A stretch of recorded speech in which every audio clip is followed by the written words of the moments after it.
Good evening. We're ready to begin. This Plan Commission meeting is called to order. This meeting has been properly noticed and posted in compliance with the open meeting law. These proceedings are being video recorded as well as presented live on KCLV Cable Channel 2. You can also watch this meeting live on Apple TV, Roku, and Amazon Fire TV on the Go Vegas app. The Plan Commission meeting, as well as all other KCLV programming, can be viewed on the internet at www.kclv.tv/live. The proceedings will be rebroadcast on KCLV and the web the Saturday after the meeting at 10 a.m., Monday at midnight, and the following Tuesday at 6 p.m. Will everybody please stand for the pledge?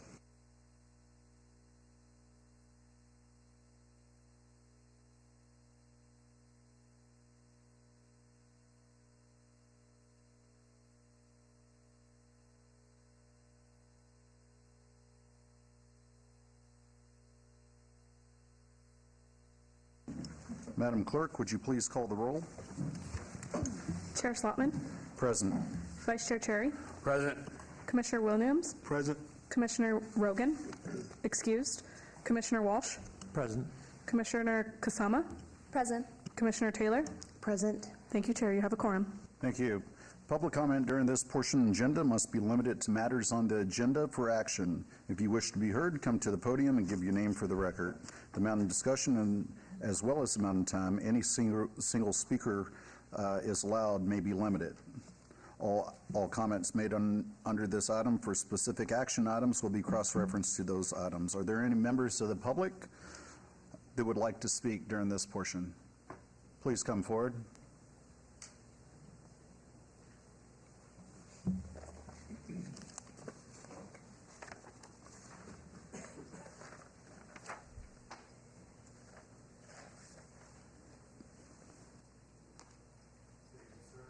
Good evening. If we could get your name and address for the record, if you want to step to that center microphone.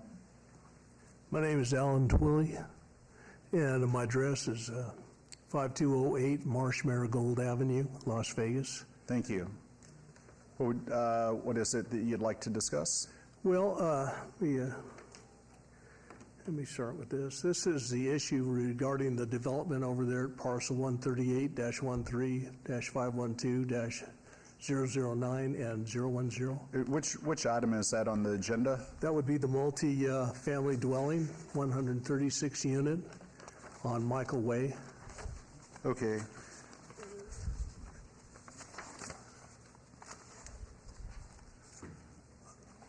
Do you have a number, which number that is on the agenda? Mr. Chairman, it's number 20. I'm not certain. Okay, that's going to be heard, and we're going to have a public hearing on that particular item tonight. Would you like to wait until we open that up? I'll wait for that, yes, Okay, sir. perfect. Thanks for coming down. We'll call you back up once we open Thank you. discussion I on appreciate that. Yes. All right, seeing no one else, I'm going to close the public comment and move on to item 5 for possible action to approve the final minutes for the Plan Commission meeting of November 14th, 2023. Motion for approval, Chair. Thank you. Motion on the floor. Please cast your vote.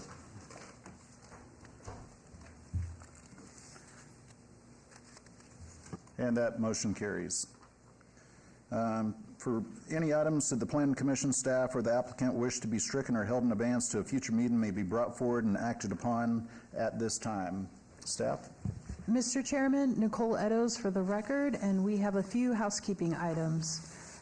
First off, the applicant is requesting to hold agenda item number 14, project number 23-0074 SDR1, to the January 9th Planning Commission meeting. This is the second request. The applicant is requesting to hold agenda item number 15, project number 23-0231 SDR1, to the January 9th Planning Commission meeting. This is the applicant's second request. The applicant is requesting to table agenda item number 17A and B, project number 23-0371 SUP1 and SDR1. And staff is requesting to hold agenda item number 18, project number 23-0443 GPA1 to the January 9th Planning Commission meeting. This is the second request. and the applicant is requesting to hold agenda item number 25, project number 23-0478 VAR1 and SDR1 to the January 9th Planning Commission meeting. This is the applicant's first request, and the applicant is requesting to hold agenda item number 31, project number 23-0535 VAR1 to the January 9th Planning Commission meeting, and this is the applicant's first request. And finally, staff is requesting to withdraw without prejudice agenda item number 38, project number 23-0489 TXT1. Thank you. Thank you. This was noticed as a public hearing. Anyone wanting to be heard on any of these particular items?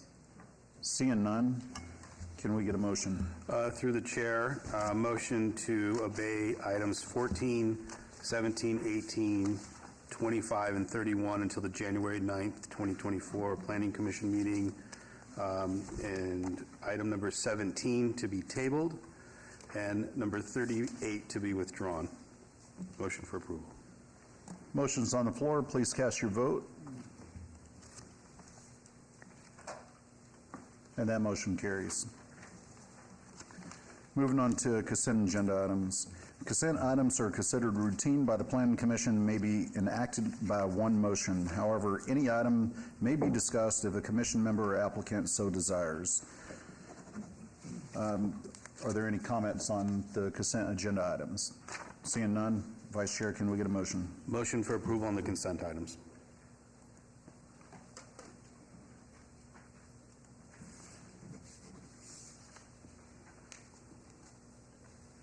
And that motion carries. And Mr. Chair, those are final action tonight unless appealed to the city clerk in 7 days. Thank you. Moving on to the one motion, one vote. The following items are items that may be considered in one motion, one vote. They are considered routine and non-public and public hearing items with a staff recommendation of approval. All public hearing and non-public hearings will be opened at one time. Any person representing the application or member of the public or member of the Planning Commission not in agreement with the conditions and all standard conditions for the application recommended by staff should request to have that item removed from this part of the agenda. Number 9 is 23-0512 VAC1, applicant owner Toll South LV LLC for possible action on a land use entitlement project request for a petition to vacate public drainage easements generally located on the west and east side of Red Granite Street between Rising Raven Avenue and Hillrise Avenue, Ward 2. Staff recommends approval. Item number 10 is 23-0532 SUP1, applicant Antoine Binion, owner Netta Properties LLC for possible action on a land use entitlement project request for a proposed 2,021 square foot alcohol on-premise full use with a waiver to allow a 0-foot distance separation from an individual care center licensed for more than 12 children where 400 feet is required at 3858 West Sahara Avenue, Ward 1. Number 11 is 23-0533, applicant Josh Hargrave, owner ORB Incorporated, for possible action on the following land use project request at 8670 West Cheyenne Avenue, Ward 4. 11A is 23-0533 SUP1 for a proposed drive-through use. 11B is 23-0533 SDR1 for a minor amendment to a previously approved site development plan review SDR 6331 for a proposed parking lot reconfiguration. Number 12 is 23-0536 SUP1, applicant Nevada State High School, owner Charleston Festival Retail LLC for possible action on land use entitlement project request for a proposed public or private school secondary use at 6250 West Charleston Boulevard, Suite 150, Ward 1. 13 is 23-0555 SUP1, applicant's Corner Market, owner Rainbow Vista LLC for possible action on a land use entitlement project request for a proposed gaming establishment, restricted use, 1 to 5 machines at 6700 West Charleston Boulevard, Suite F, Ward 1. This was noticed as a public hearing. Anyone wanting to be heard on any of these items, please come forward. Seeing none, I'm going to close the public hearing. And Vice Chair, can we get a motion? Through the chair, make a motion, blanket motion for items 9 through 13, subject to all staff's conditions. Thank you. Motion's on the floor. Please cast your vote. And that motion carries. And Mr. Chair, items 9 and 11 are final action tonight unless appealed to the city clerk in 10 days. And items 10, 12, and 13 will move on to city council on January 17th. All right, thank you. I'm going to pull a particular item out of order, number 35, which is 23-0560 VAR1. Applicant owner is Robert P. Kelly Jr. and Marceleste Mimi Grant Kelly for possible action on a land use entitlement project request to allow a 15-foot front yard setback where 20 feet is required for a proposed portico addition to an existing single-family dwelling at 9900 Aspen Knoll Court, Ward 2. Staff recommends denial. Can we get a staff report, please? Mr. Chairman, the proposed front yard portico addition does not comply with established minimum front yard setback requirements. However, no unique or extraordinary evidence has been presented to warrant the requested variance. Therefore, staff recommends the variance to be a self-imposed hardship and thereby recommends denial. Please note there have been additional letters of protest and support submitted since publication. Thank you. Thank you. Good evening. If we could get your name and address for the record. Marie Celeste and Robert Kelly. Jr. And the address is 9900 Aspen Knoll. Could I get the gentleman's name again? Robert P. Kelly Jr. Thank you. Welcome. Do you want to tell us about your project? Yes. So we bought this home as our forever home 2.5 years ago. And we realized at the time that it definitely needed something to make it look a little bit more in keeping with the neighborhood, which is very, very nice. This, for example, is one of our homes, neighbor homes, that's just, in effect, a long block away from ours. And so it had a porte cochere. There are 3 actually in the neighborhood that do. And we thought that would be a lovely thing to do as well. And particularly because of my bypass surgery, having some easy access without having to go up a steeper incline would be a big plus. Okay. Indeed. In fact, all the homes are raised, so I think they're actually like 17 feet off the ground, so even the garage takes them multiple switchbacks to get down it safely, and the front is out of the question. So what we would like to do is the dotted line around our architect has created, and it indicates the actual variance lines. Is that right? The current setbacks. The current setbacks. And this is our garage, so everything in white is there.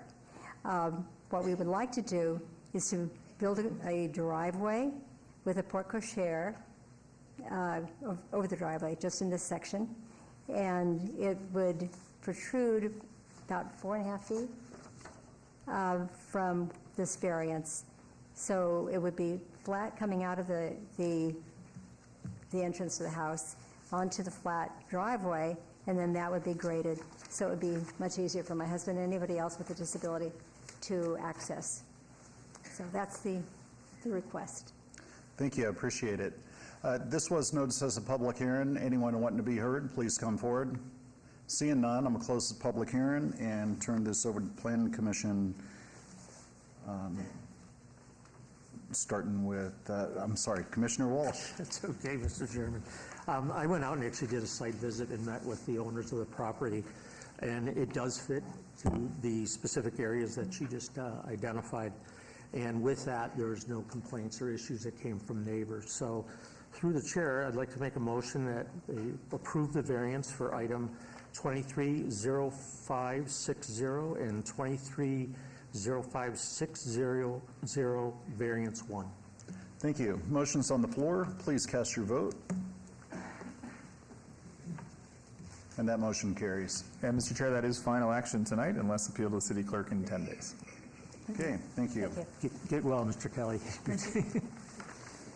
All right, moving back to item number 16, which is abeyance 23-0329 VAR1, applicant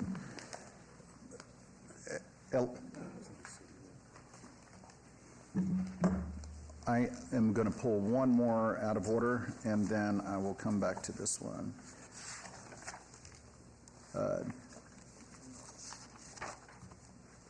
Item number 39, which is 23-0572 GPA1, applicant owner, City of Las Vegas, for possible action on a request to amend the City of Las Vegas 2050 Master Plan regarding trails and bike street maps and associated matters relating to complete streets. Staff recommends approval. Can we get the staff report, please? Good evening, Commissioners. Marco Vallata, Planning Project Manager for the record. Before you tonight is a general plan amendment on the trails and bike streets map contained within Chapter 4 of the 2050 plan.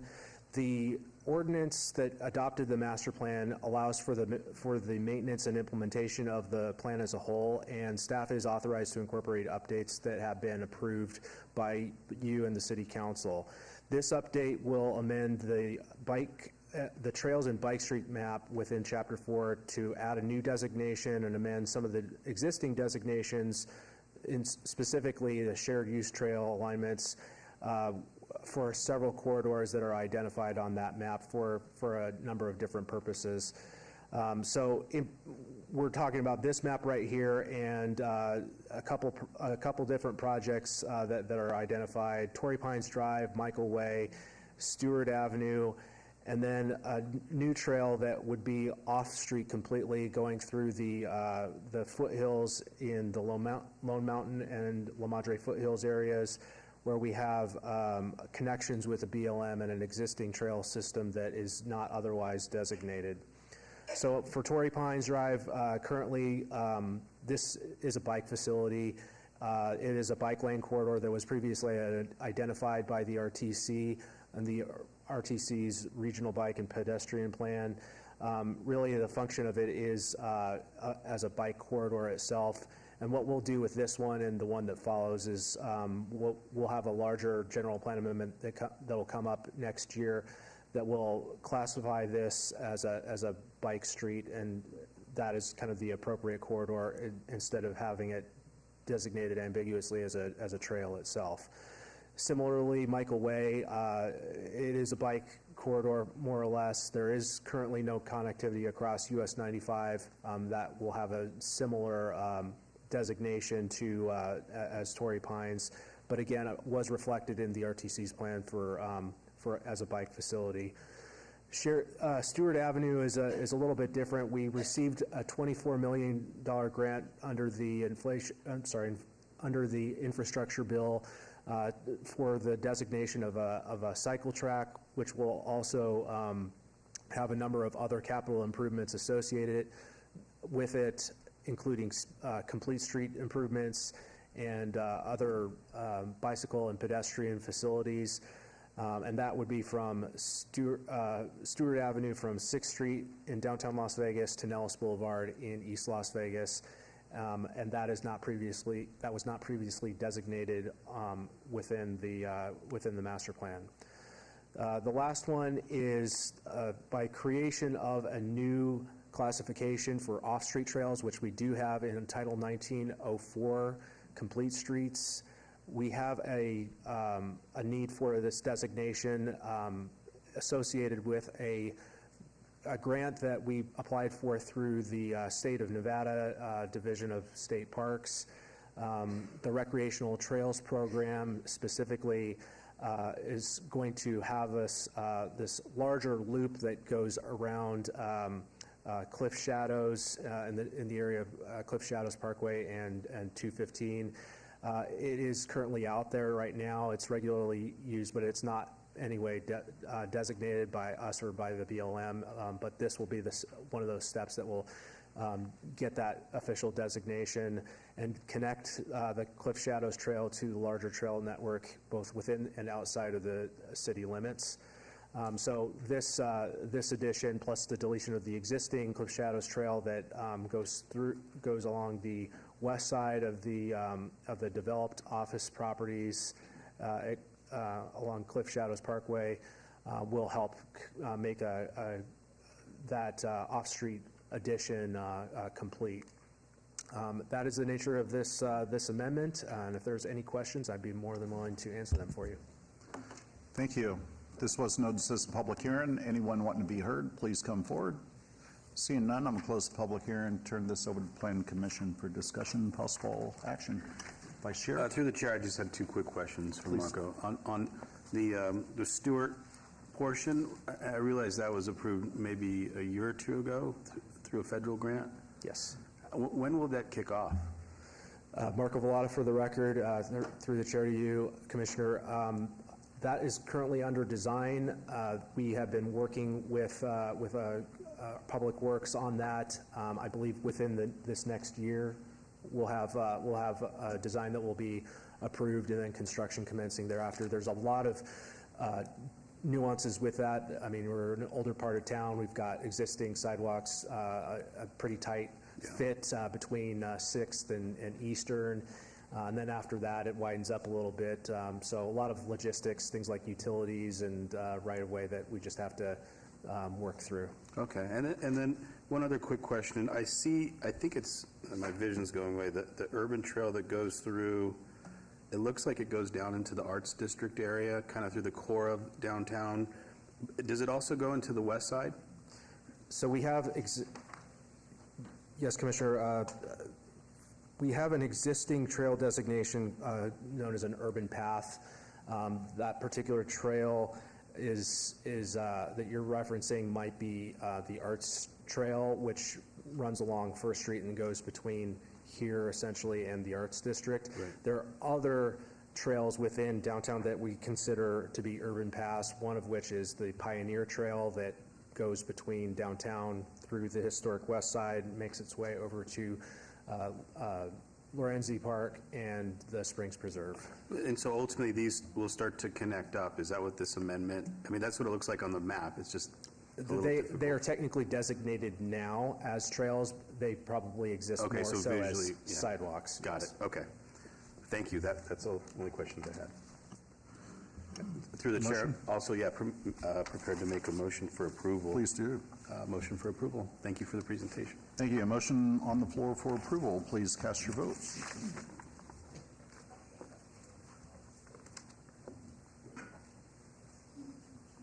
Commissioner Walsh? Motion on the floor for approval. And that motion carries. And that item will move on to City Council on January 17th. Thank you. Item 16, Advance 23-0329 VAR1, applicant Eleftheria Mangafa's owner is Mangafa Revocable Trust for possible action on land use entitlement project request to allow a proposed 5-foot tall solid wall in the front yard where 5 feet with a 2-foot solid base is the maximum height allowed at 10,000 Hidden Knoll Court, Ward 2. Staff recommends denial. Can we get the staff report, please? Mr. Chairman, the proposed front yard wall exceeds Title 19 maximum height requirements. Staff finds the variance request to be a self-imposed hardship and thereby recommends denial. Please note there have been additional letters of support submitted since publication. Thank you. Thank you. Good evening, sir. Thank you. Thank you guys for your time. Matthew Lane, Proficient Patios, 3310 South Valley View Boulevard, representing the homeowner. Okay, thanks. So the backyard layout is more on the side yard than it is the back, and the customer doesn't, or the homeowner doesn't have any privacy really from the street. So we're requesting the variance to bring that wall up mainly for privacy. Okay. All right. This was noticed as a public hearing. Anyone wanting to be heard, please come forward. Seeing none, I'm going to close the public hearing and turn this over to Commissioner Walsh. Thank you, Mr. Chairman. I met with the owners of the property, and it will fit in and conform within the community, as well as the major overhaul of what they're doing on the property as well. So with that, I'd like to make a motion through the chair to approve the variance item number 23-0329 and 23-0329 VAR1. All right. Motion on the floor for item 16. Please cast your vote. And that motion carries. And Mr. Chairman, that item is final action tonight unless appealed to the city clerk in 10 days. All right. Thank you. Moving on to item 19, which is Advance 23-0466. Applicants Beezer Homes, Owner is Rainbow Creek LLC for possible action on the following land use entitlement project request on the east side of Rainbow Boulevard, approximately 500 feet north of Azure Avenue, Ward 6. Staff recommends approval. 19A Abeyance 23-0466 EON1 from R3 medium family residential to RTH, single family attached. 19B is abeyance 23-0466 VAR1 to allow 59 parking spaces where 63 spaces are required. 19C abeyance 23-0466 VAR2 to allow stub street terminus where a cul-de-sac or hammerhead is required, a connectivity ratio of 1.00 where 1.30 is required, and to allow private street without a gate to not meet public street standards. 19D is abeyance 23-0466 VAR3 to allow a 10-foot front yard setback where 18 feet is required, and to the front garage entry, lot 1. 19E is abeyance 23-0466 VAR4 to allow a 10-foot front yard setback where 18 feet is required, to the front yard garage entry, lot 2. 19F is abeyance 23-0466 VAR5 to allow a 10-foot front yard setback where 18 feet is required, to the front garage entry, lot 3. 19G abeyance 23-0466 VAR6 to allow a 10-foot front yard setback where 18 feet is required, to the front garage entry, lot 4. 19H abeyance 23-0466 VAR7 to allow a 10-foot front yard setback where 18 feet is required, to the front garage entry, lot 5.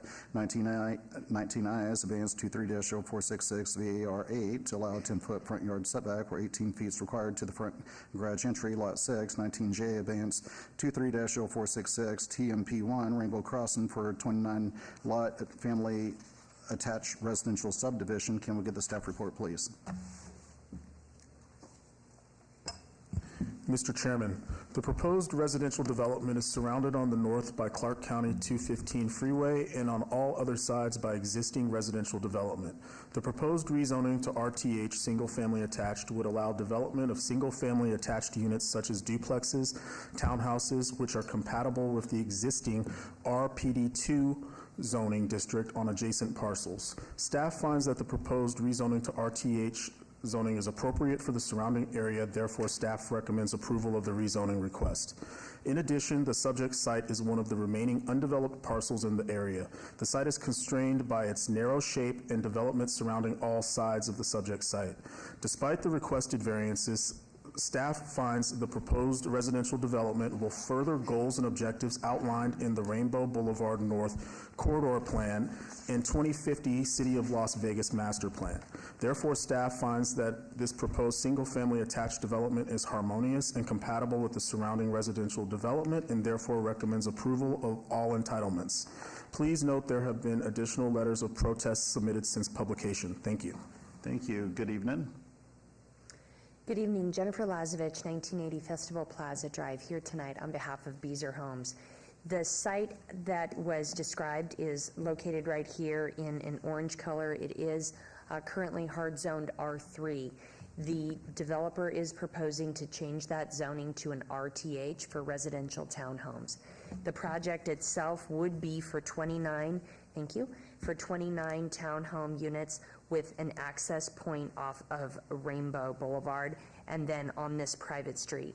A couple things I want to note for the record. Number one, all of the units have a two-car garage, and most of the units have a two-car, or I should say 18-foot long two-car ability to park 2 cars in the driveway. That would be from unit 7 all the way to 29. The only location that doesn't have a full 18-foot long driveway is units numbers 1 through 6. But again, I want to emphasize that all the units have a 2-car garage inside. We are also providing along the southern boundary parallel parking. That totals about 31 spaces along the southern side. So we are making sure that we have enough parking for both our residents and then even guests, all contained on the site. This application was originally on your agenda a month ago. However, we held it for a month to do a voluntary neighborhood meeting. And so forgive me for a minute, even though I know staff's recommending approval, and while we really appreciate that, there were a number of things that we talked about at the neighborhood meeting that I'd like to just go over and then You can't necessarily tell that from the condition, but these are the conditions that we agreed to and have since been incorporated. So starting on the west side, this is Rainbow Boulevard. As you could see, the 215 sits here. Rainbow Boulevard does not go anywhere. In fact, it dead ends right here. This is excess right-of-way. It is owned by the city of Las Vegas. As you can see, our project starts here and moves to the east, and then there's a residential subdivision that starts here and moves to the west, which leaves this a little bit as an unimproved no man's land. So one of the things that we were asked is whether or not we could do something just to make it look a little bit nicer. So there is a condition that has been added that we will enter into a license and maintenance agreement with the city of Las Vegas, where we could put some trees, some bushes, level out the rocks. The one thing we do have to make sure is that we maintain a driveway or a clear space, if you will, for the city to get to a chain link fence that sits back there that they need to access. But outside of that, we can add some trees and some bushes and just make it look like it's not unimproved and not very attractive. The other thing that we did is we agreed to a very specific condition on the south side of the property for 36-inch box trees. The neighbor, it was a suggestion from one of the neighbors to the south that he wanted to see African sumac trees. So we very specifically, there is a condition for that, are agreeing to 36-inch box trees, and those would be African sumacs, specifically along the south boundary. In addition to that, we have provided, and I think it's part of one of your conditions, that we're doing a shade structure. This is our handicap parking space right here, and then, it's kind of a little bit of a extra area where we would be able to put some type of shade structure and a bench underneath that. So that would be for the use of the residents in that location. In addition, we have indicated that we would put coach lighting on the, I say the rear, but this is the rear of all of our homes. All of the townhomes would have coach lighting on it. That was important to give a little bit of light so it's not too dark back there, but not so much light that it's too bright. That was a delicate balance with the neighbors to the north, or excuse me, with the neighbors to the south. One thing that I was asked by the neighbors to the south is that we not put in any streetlights. And so in conversations with Public Works, it's my understanding that streetlights are not required on private streets. And so as a result, we weren't planning on putting any streetlights in along our private street, but I just did want to note that for the record, so that if that neighbor is watching, he's heard that I said that and that they're not necessarily required, but we will be putting coach lighting in on the units. One of the other things that came up, if you drive down Rainbow right now, north of Azure, there's I call it, this is a non-technical term, I call it a rubber median. It's been there for a while and it's a little disintegrated in places. So with this application, this red exhibit, which was prepared for us with the help of Public Works, would indicate the concrete tack-on median that we would be doing. It'd be more permanent. It would give those neighbors some additional comfort that, number one, as you come out of our private street, you can't be doing anything in this cul-de-sac because we've got this, I'll call it a median oval right here, and then we've got that longer, narrow part of that concrete median that moves to the south. And then I think, finally, the neighbors asked that we post no parking signs along Rainbow north of Azure. We believe we have plenty of parking on site, as I described, but we were willing to, and there's a condition that we post no parking signs north of Rainbow just to be safe. And then finally, there was a request by the neighbors that a four-way stop be put in for Rainbow and Azure. And, in working with Public Works, we can't just put up a four-way stop sign. It has to be warranted. So a condition that we did agree to is that we would do a warrant study, and if it is warranted, with the inclusion of our development to add a four-way stop sign there, we will. As I understand it today, Rainbow and Azure has a two-way stop sign, but not four. So at least we're willing to study that to see if bringing in this project changes that and perhaps allows us to do a four-way stop sign there. I think the final thing I want to just add, is that one of the things in the neighborhood meeting that we talked about, I showed a couple of elevations, I'll say more traditional and then more modern. This is the more modern because of the slanted roof. We do have paint colors within there, but it's meant to be a sleek exterior. And so Commissioner Taylor and I had a conversation about what fit in more with the neighborhood. It was kind of an interesting discussion that we had, but ultimately we made the decision, and I committed that I would say this on the record, that Beazer would do their modern elevations here. It's kind of an interesting thing. We don't have a site plan review in front of you. We have a tentative map, so we didn't necessarily have to submit elevations with this application, but we showed these at the neighborhood meeting, and this gives you an idea of what their modern elevation style looks like, and so we have committed that we would do that. I know that took a while. I'm sorry, there was a lot of conversation going on, and so let me know if there's anything else I can address before we move forward, and I appreciate staff's recommendation of approval and working with us on a number of additional conditions. All right, thank you very much. This was noticed as a public hearing. Anyone wanting to be heard, please come forward. Seeing none, I'm going to close the public hearing and turn this over to Commissioner Taylor. Thank you, Mr. Chair. Thank you, Ms. Lazovich, for all the work that you did with the neighbors. We had, as you noted, a voluntary neighborhood meeting, which was a really robust discussion with these neighbors who have lived in that community and in that area for a long time and seen applications come in that they really were concerned about not being harmonious and compatible. And so I think the idea that we really worked collaboratively with them to try to bring something that would be okay after the other zoning battles that they had is really appreciated. And what I really like about this application is that so many of the elements that Ms. Lazovich described were basically ideas from the neighbors. And so I thank you again so much for that collaboration. Their biggest concern was, well, one of their two biggest concerns was the traffic. And I really appreciate all the staff with Public Works just being so quick to get ideas put together and bring us things that then again Ms. Lazovich could take back to the neighbors and say, hey, look, we've addressed these concerns. So really don't have any questions because this has been a very intensive work in progress to get it to this point. So unless any of my fellow commissioners have any questions, I'm ready to make a motion.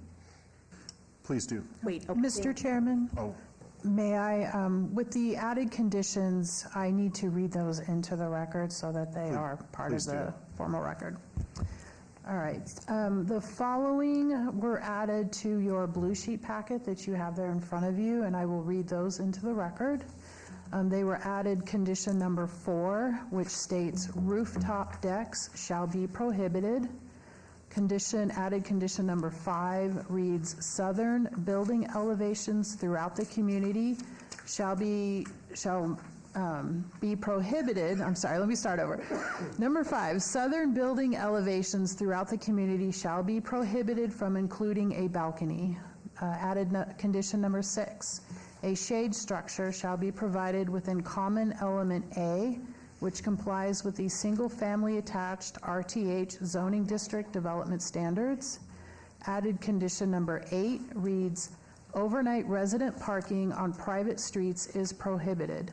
This condition shall be recorded against the property by way of recording a notice of condition affecting property against each of the parcels specifically burdened by such conditions prior to the application for building permits to include the conditions affecting the parcel, or by recordation of covenants, codes, and restrictions, otherwise known as CC&Rs.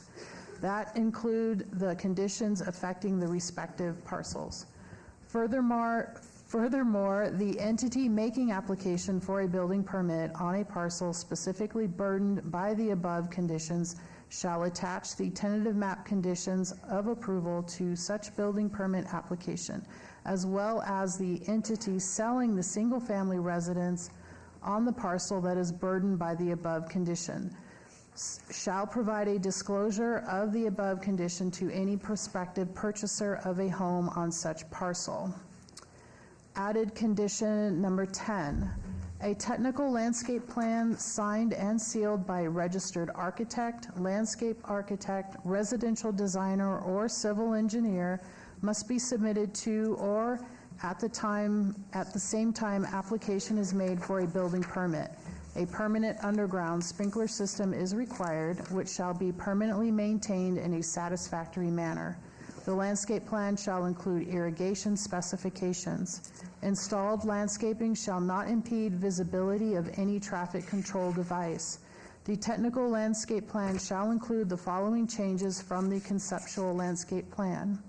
All trees and planting materials shall be drought tolerant and consistent with the Southern Nevada Water Authority and Southern Nevada Regional Planning Coalition regional plant list. 4, 5-gallon shrubs are required for every required tree. The trees shall be a minimum of 36-inch box trees, and the tree species to be used within the landscape buffer along the southern property line shall be African sumac. And then one more condition to address the streetlights that were discussed tonight. This one is not part of your blue sheet packet, and we will add this to the staff report between now and City Council. And that condition will read, streetlights within the private street are not required. Thank you. Thank you. Ms. Lazovich, do you agree to all of those added conditions? We do. Thank you very much. Thank you. Commissioner? And if I could ask staff, are all those for the TMP? Yes, I'm sorry. Those are for the tentative map. Okay, thank you. Commissioner Taylor? Oh, thank you, Mr. Chair. So with that, I would like to make a motion to approve item 19 A through J, subject to all conditions, including those read into the record by staff. Thank you. Motion's on the floor. Please cast your vote. And that motion carries. Thank you. Have a good night. And Mr. Chair, that item will move on to City Council on January 17th. Thank you.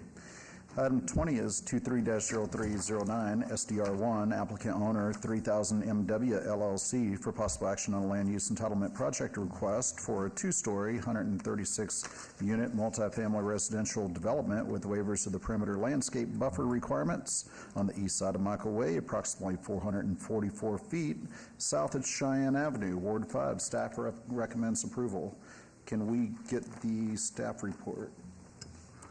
Mr. Chairman, the proposed development is compatible with the existing residential development in the area. Furthermore, the proposed development supports the City of Las Vegas 2050 master plan objective of providing additional housing options in order to meet the needs of the growing community. Staff finds the proposed development to be designed in a harmonious and compatible manner with the surrounding area and thereby recommends approval of the site development plan review. Please note there have been additional letters of protest and support submitted since publication. Thank you. Thank you. Good evening, sir. Yeah, good evening.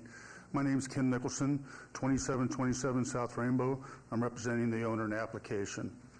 This is a 136-unit multifamily site that has been zoned previously in the past. We brought it back for a design review. One of the changes that we have done is the additional landscaping within the parking lot with the landscape fingers. We have intense landscaping against the existing single-family R1 here. Our setback or our building from the property line is 42 feet.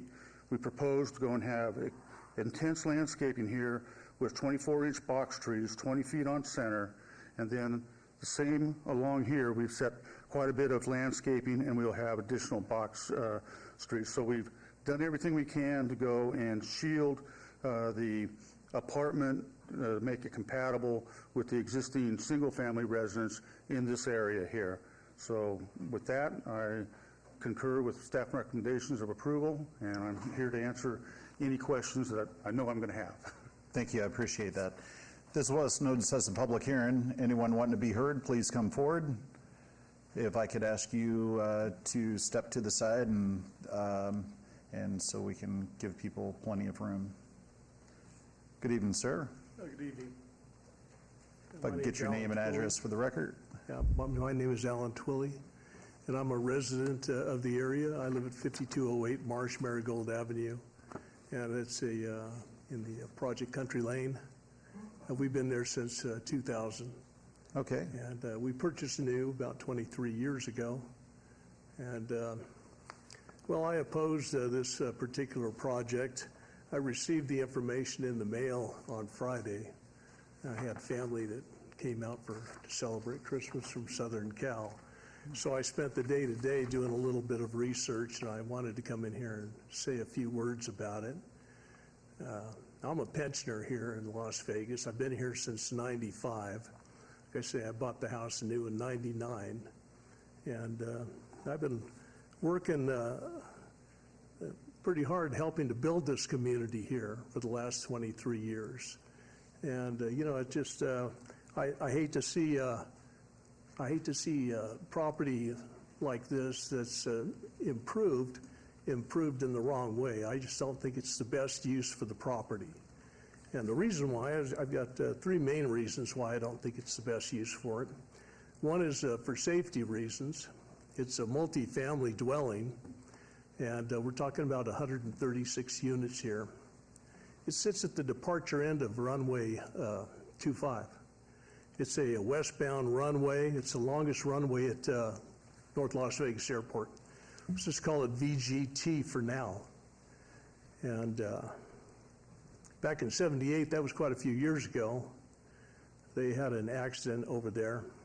It was off the departure end of that runway. This particular property is located 3,000 feet, about 3,000 feet off of that departure end of the runway. And it's about 200 to 300 feet north of the center line of the departure route.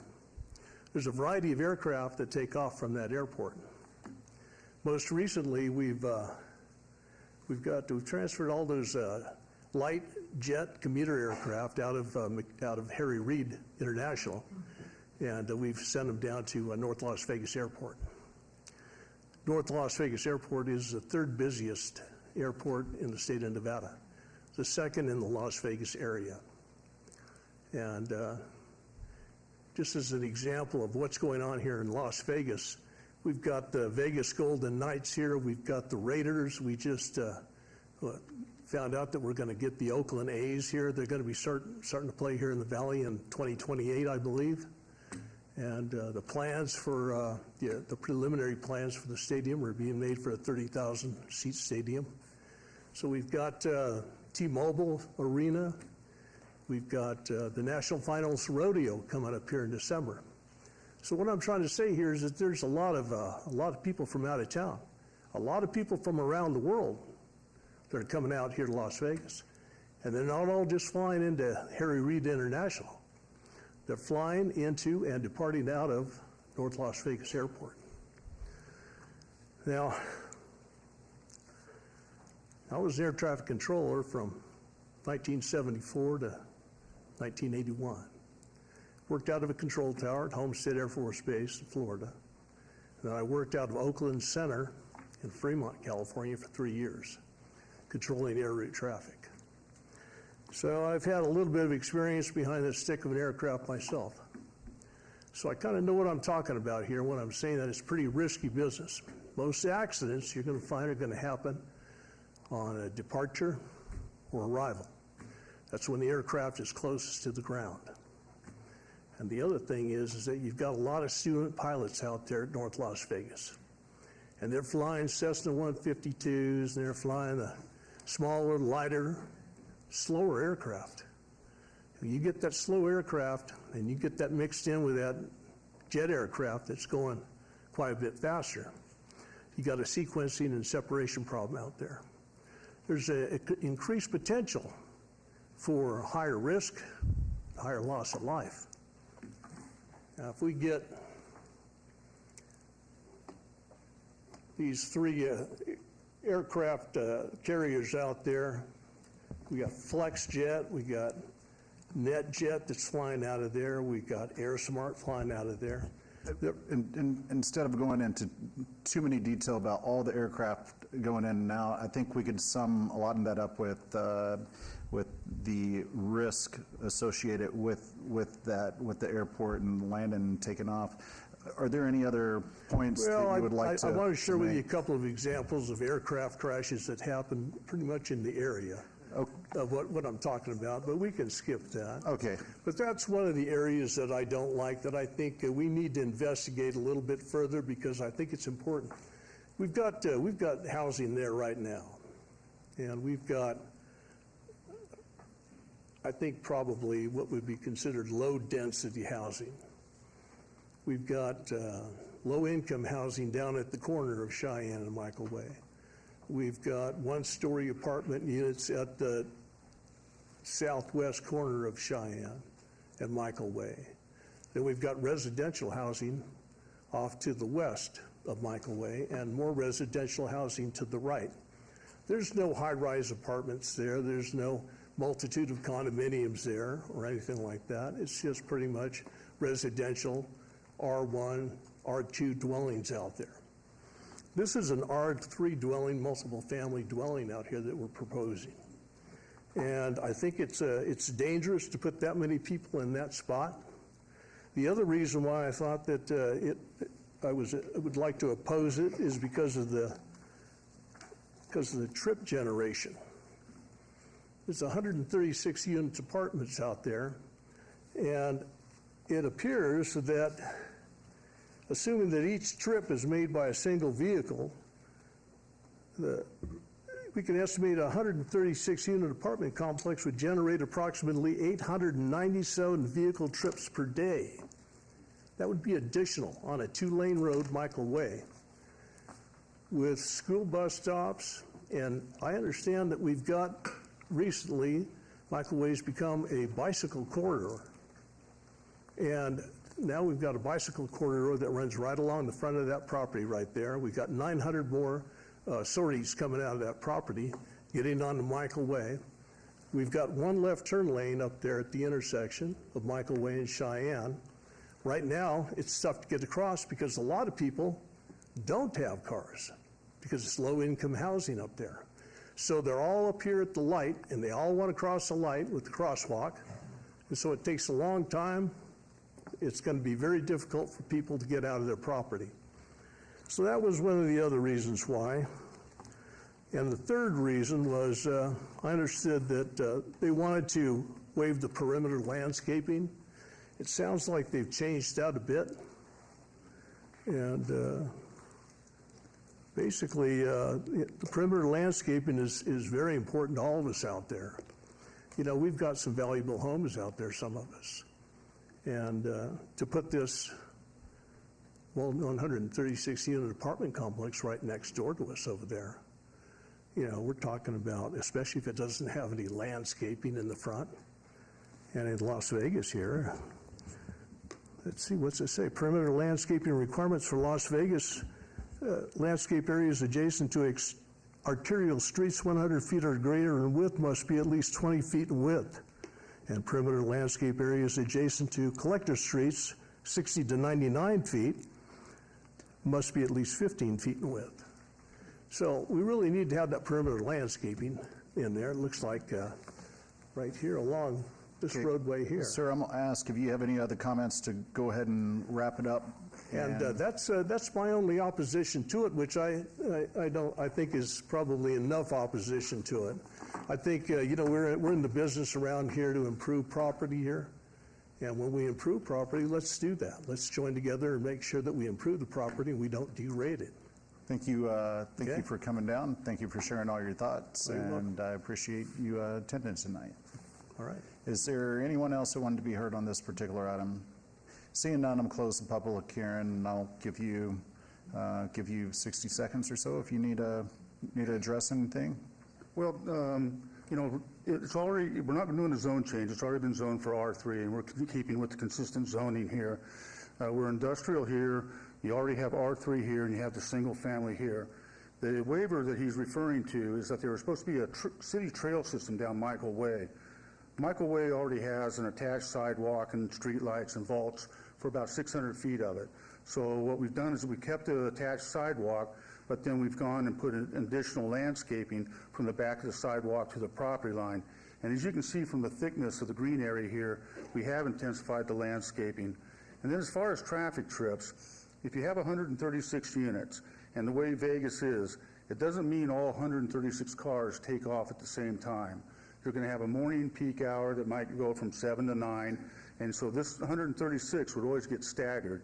And then also being Vegas a 24-hour time with swing shifts and different times, it isn't like a school where you have a peak hour picking up and dropping off. So with Cheyenne up here, it's not going to go, and the width of Michael Way, I don't see it being a traffic burden. So with that, I agree with the staff recommendations of approval. Thank you, I appreciate it. We'll close the public hearing and turn this over to Planning Commission for discussion, possible action, starting with Commissioner Williams. Thank you, Mr. Chair. I would like to ask Mr. Nicholson, in reference to the concerns from the airport perspective, I see some commentary here from the Clark County Department of Aviation. Looks like their primary concern here was about noise and proper disclosure to the residents. I'm over here. He's over here. He's the guy talking. Yeah, I see you over there. Sorry about that. And if you could just opine a bit on that process and just help us understand, what's your understanding in terms of the requirements from the City of Las Vegas and the Clark County Department of Aviation? R3, I felt that this had been addressed many years ago, and it was never an issue that was raised here in this entire area. So again, I wish I could answer it, but I'm just not prepared to. Yeah, no, I understand. I just, this is the only commentary that we have here in the package in terms of requirements, which I understand, the close proximity, you would be required to notify residents of potential noise. I'd open this up for any further comments from my fellow commissioners on this, if they have any.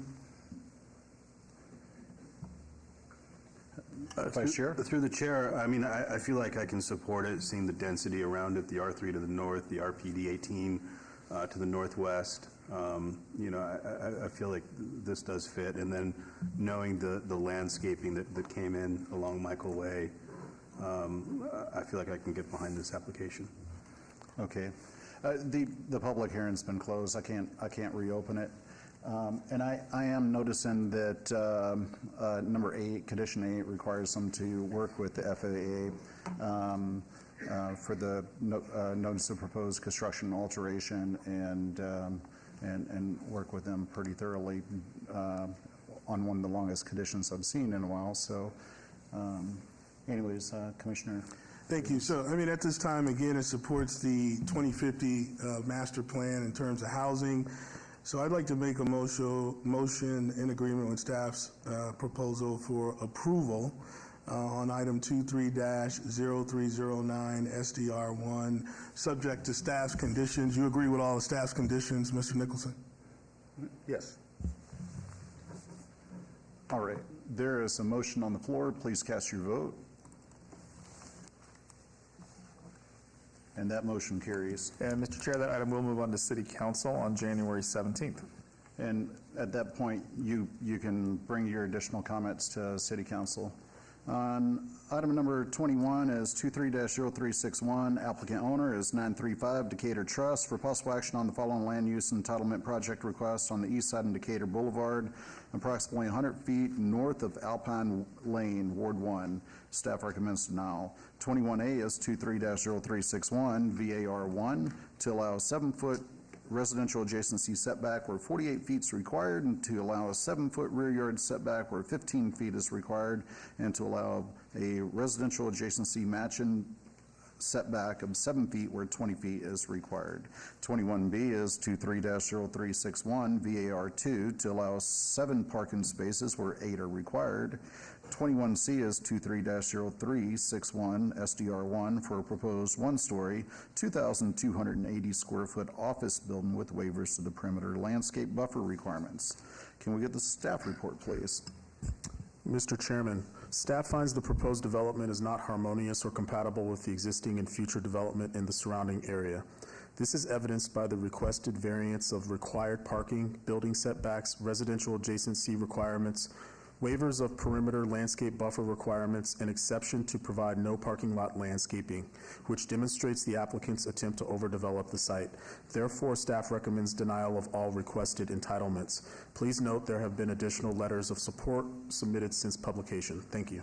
Thank you. Good evening, sir. Good evening. My name is Edmund Patvakanyan, and I represent 935 South Decatur Boulevard, and I represent the owner. Could you spell your last name? Patvakanyan. Thank you. You want to go ahead and talk about your application?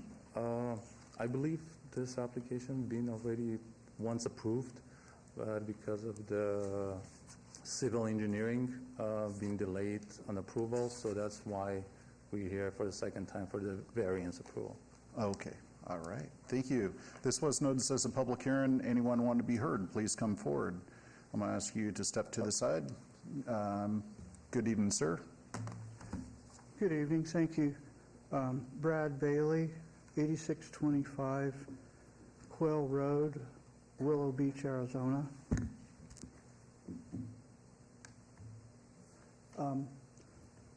We have had numerous discussions about this property, and I haven't met this man yet, but I have talked to a nice lady, and we've been conversing with her for a few years. We had a vagrancy problem there.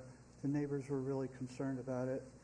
The neighbors in this property right here that I'm pointing to, and back on this side, this would be on the east of their property.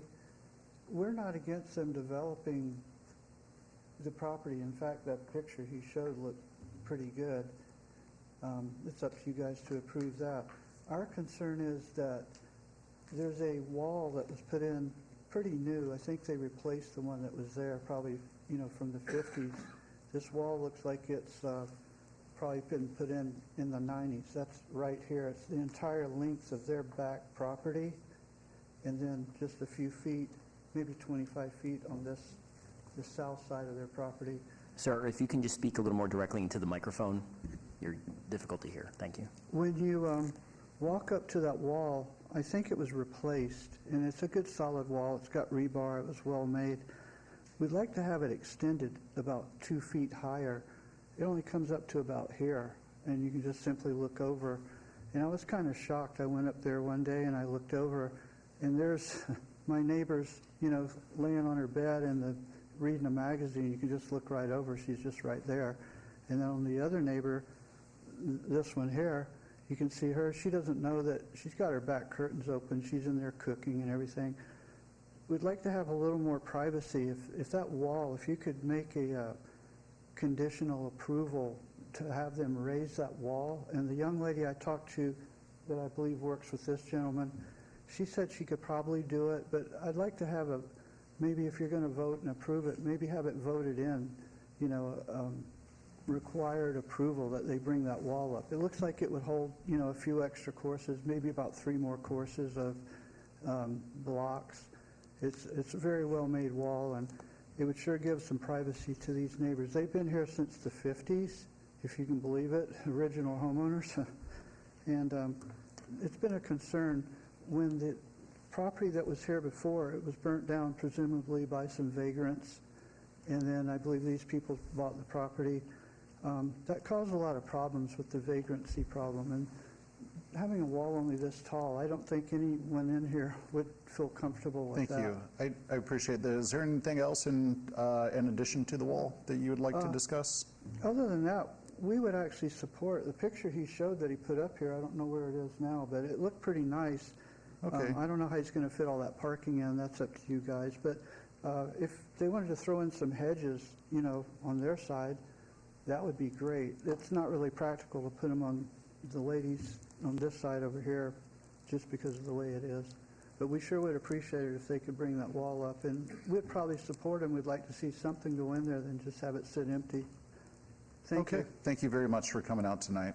Anyone else wanting to be heard? Seeing none, I'm going to close the public hearing, and I'm going to ask if you can step back away from the microphone. If I could have you just step back from the podium as well.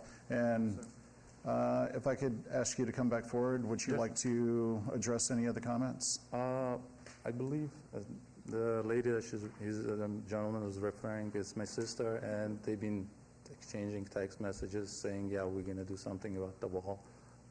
That's my understanding, yeah. So. Okay. And we've been trying to, this project's been since before COVID, and it's because of the COVID, the whole delay, the whole issues. So now we're here for the second time. So. I understand. Thank you very much.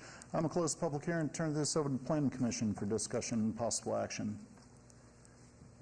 Vice Chair. Through the chair, so these parcels on Decatur are difficult just by size and nature of location and what they're up against. And we have approved some previously built projects in the past. This would be a ground up. And as I go through the list, you know, I feel like I could get behind A and B, but where I get stuck is C, and maybe this is just a clarification from staff. I did see a landscape plan in the supporting documentation,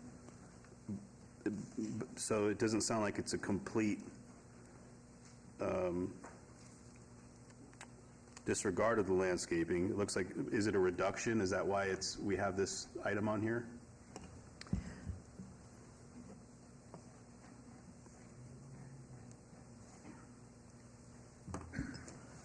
Through you, Mr. Chair, Jonathan Boyles, Department of Community Development.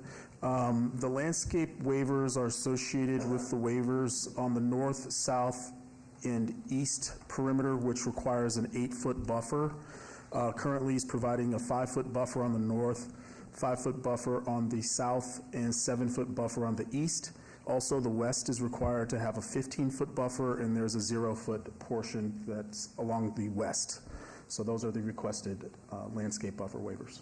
Okay, so if approved, they would still have to put in what's shown landscape-wise. It's just not meeting that requirement for width. Yes, you are correct. Okay, thank you. That helps me understand better. And then, do you have any comments to the wall about raising that? Have you guys? I can't say anything right now since, but we're definitely going to work on it too, so they can have their privacy and the neighbors can feel comfortable. Okay. I'll throw it back to the commission if there's any other discussion. No, I think this will be an item that will very likely be going forward to City Council, and maybe we can encourage this applicant to get together with the gentlemen who come up and see if they can come to some sort of resolution on a fence between now and the City Council. That way we're not imposing something that we don't know if it needs to go up a foot, 2 feet. We don't know if they add more courses, if that's going to require any other entitlement. So we don't want to do that on the fly. I think maybe if we can just encourage him after the vote to get with the gentlemen who come up here and see if they can discuss that topic, and then see if they can come to a resolution before City Council. I don't know. I can't have you talk to him at this moment. Yeah, but I believe there was was communication going back and forth already, so we kind of. Okay. Great. So I'm ready to make a motion, and I think I'm prepared to make a motion now, knowing that C does include the landscape plan that's in our backup. I feel I can support this, and if it does pass or denies either way, I think just what the chair said, please meet with them, not just a text back and forth, sit down, talk it through, figure it out, meet at the site. So for item 21, prepared to make a blanket motion for approval, subject to all staff's conditions. Motion's on the floor. Please cast your vote.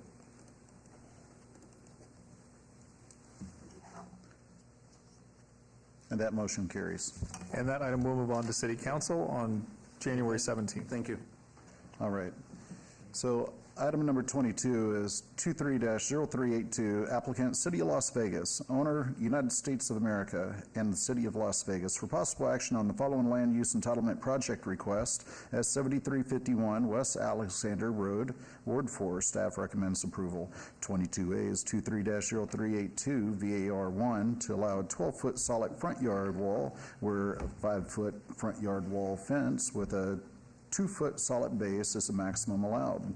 22B is 23-0382, SDR1, for a major amendment to a previously approved development plan for the proposed expansion of Wayne Bunker Park to establish an outdoor pickleball complex. Can we get the staff report, please?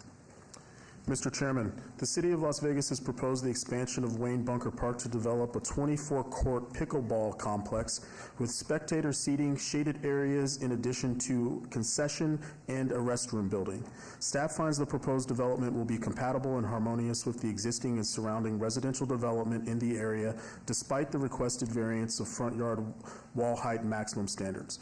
Therefore, staff recommends approval of the requested site development plan review and variance. Please note there have been additional letters of protest and support submitted since publication. Thank you. Thank you. Good evening. Good evening.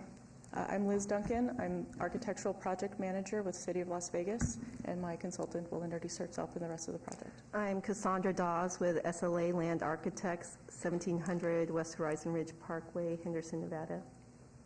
Thank you. Would y'all like to tell us anything about the project? Let me get here. So the pickleball complex would be south of the existing.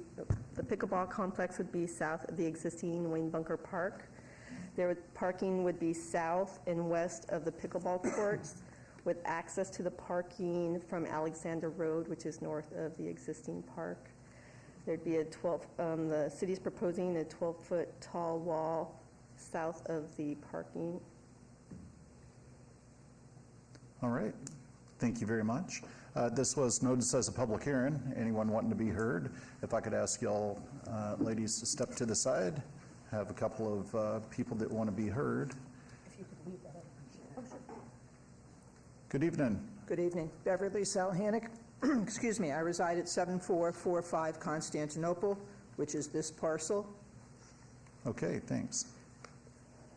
I'm going to continue my objection to this project. We've put it on the record before. I'm going to continue that objection. We do not believe that the revisions are adequate to address our concerns. The wall is not high enough to actually reduce the noise, and we still question whether a noise study has been done. There's also a wall needed on the west side of the project because you have a church there, and the church would be bombarded, no pun intended, with the noise. There is a light post that's directly opposite my kitchen window. The gate at the east end of the property will encourage parking on Constantinople, our street, which is not big enough to, number one, to support the parking, and encourage people to walk into the courts that way. We were promised that there would be no parking on Constantinople. That simply encourages parking. Moreover, it increases the wear and tear on what is a county road, not a city road, which needs and potentially damage to the private road in here. We're very concerned about that usage. Finally, the water placement may have an impact on our well and septic systems. Six-figure investment. If we're forced to come off our well, who's paying for that? So again, we object strenuously to this project. We do not believe that the revisions are sufficient. And as a final note, I would note we had previously requested from this appropriate city councilwoman that she notify us when there were any plan revisions going through. The first notice we received of this was the postcard setting this hearing. Thank you. Again, objection. Thank you. Good evening, sir. Good evening. My name is Brian Vokitz. I live at 1512 Sun Copper in Las Vegas. I've been following this project for now 3 years. I currently serve as president of Southern Nevada Pickleball. I rise in support of revisions to the pickleball complex, and I recommend moving forward with this project. My compliments to the city on its attention and to the concerns that have been brought forward by multiple revisions, and also the mitigation efforts that have been applied to the current concept. We realize that the number of courts have been removed during this process, and we respect the solutions to benefit the common good. Southern Nevada Pickleball, its associates, and its members offer expertise and skills to make this complex successful. We would like to sit down with city representatives, review details of the plan in an advisory capacity, and can recommend best practices for the use of the anticipated resources. This project provides a great recreational opportunity for residents to play pickleball in our community, and simply thank you to everyone who has contributed and helped. Thank you very much. Good evening. Good evening. My name is Patty Chess. My address is 5644 Lusitano. What Brian said, I'm also involved with Southern Nevada Pickleball. I'm involved with Family Pickleball, and these courts are way overdue. Right now, kids and families aren't able to go because these courts are filled with adults and they're trying to get in. I agree. I looked at the revisions, and I like that the city is trying to work with the neighbors rather than ignoring the concerns. And I believe the wall, that they will be surprised at how that will make a difference. So thank you. Thank you very much. Good evening. Good evening, everyone. Thank you for allowing us to speak today. My name is Darla Christensen. I'm at 10301 Tower Ridge. I represent the largest body of pickleball players in Las Vegas, a group called the Pickleball New Dinkers of Las Vegas. We have almost 7,000 members, and this is a group that's only been in existence for just over 2.5 years. I wanted to come here today and let you know how grateful we are for the work the city's done to bring more pickleball courts to Las Vegas. Gosh, do we need them. You can tell by adding, almost 7,000 people to pickleball in just 2.5 years tells you the growth of pickleball, the demand for it, and the need for it. It is something that brings such joy and health to our citizens, and something that I can tell that the city is understanding. For us, we wanted to thank you so much for the continued pickleball courts. We wanted to thank you for working with the neighbors to reduce the noise and the revisions you made to help reduce the traffic in that area. We want this to be a win-win for everyone, and we want more people to be able to come into pickleball. Currently, with the number of courts we have, it's very difficult for me as a certified instructor to be able to teach. There's no courts for me to bring children in. I'd love to do children's activities. I'd love to do clinics during the summer and more for families, but there's no courts. They are full. And so we greatly need this. Thank you again for working with both us and the neighborhood, and please continue to bring this. I vote to bring it forward. Thank you. Good evening. My name is Maria Guerra. I live at 7415 Constantinople, which is this parcel right here, across the street. And first, I just want to say that in a time where pickleball courts are, first I want to say I have nothing against pickleball. I think it's awesome. I think I'm all for it. I would probably enjoy it myself. I ended up doing wiffle ball instead. But I do want to say that in a time where pickleball courts are being litigated and closed all over the country, and cities are even putting moratoriums on new pickleball complexes because of the sound problems, until they can come up with regulations that favor both sides, I am still beside myself right now that our 2 years of fighting this project has been to no avail. This huge complex is still going up across the street from our cul-de-sac, next to a church, a micro school, and there's also a senior center a couple blocks down the street. They did try to find another location, which we thought was awesome. They said they would try to do that, and they did, but from what we understand, they could not move the BLM grant to that project. They were not allowed to do that. And we were actually told that they were not losing this grant and this was going through, and it's a done deal. We're still opposing it. Our neighborhood is still opposing it for all the same reasons my neighbor Beverly expressed. I don't need to repeat all that. But I also am wondering if an acoustical study was ever done. When we showed up here for the first zoning meeting, which is when we found out about these courts, they were told they did not do an acoustical study, so the vote was put on hold. The next meeting after that was for the grant approval, and we were told they did not do a study because they didn't have the funds to do it. So I am wondering if there ever was an acoustical study, because it is recommended any pickleball courts, even 400 feet away from residences, should have an acoustical study. And I just really feel if they ever did one, they would say these courts should not go up next to across the street from these residences. Our area echoes everything from the park already. This wall, I was told by a couple people, they're not experts, so again, if there was an acoustical study, they could answer the question. If the wall was as high as our homes and surrounding the courts, there could be some sound mitigation. And then I just had another thought as well, if there was a drainage study, because our street is a river when it's heavily raining right now, and right now they have a couple times come out and averted and done some work in that area to make sure the rainwater goes into the basin. You know, right over here is a huge flood control basin on the other side here, on this side.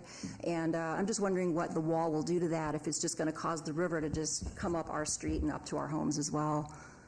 Okay. And I think that's really about it. But also, yes, same as Beverly, we were not, we were told, they even came to our home and said they would be working with on this project, but this is the first we've heard of it. It was a week ago when we got this card.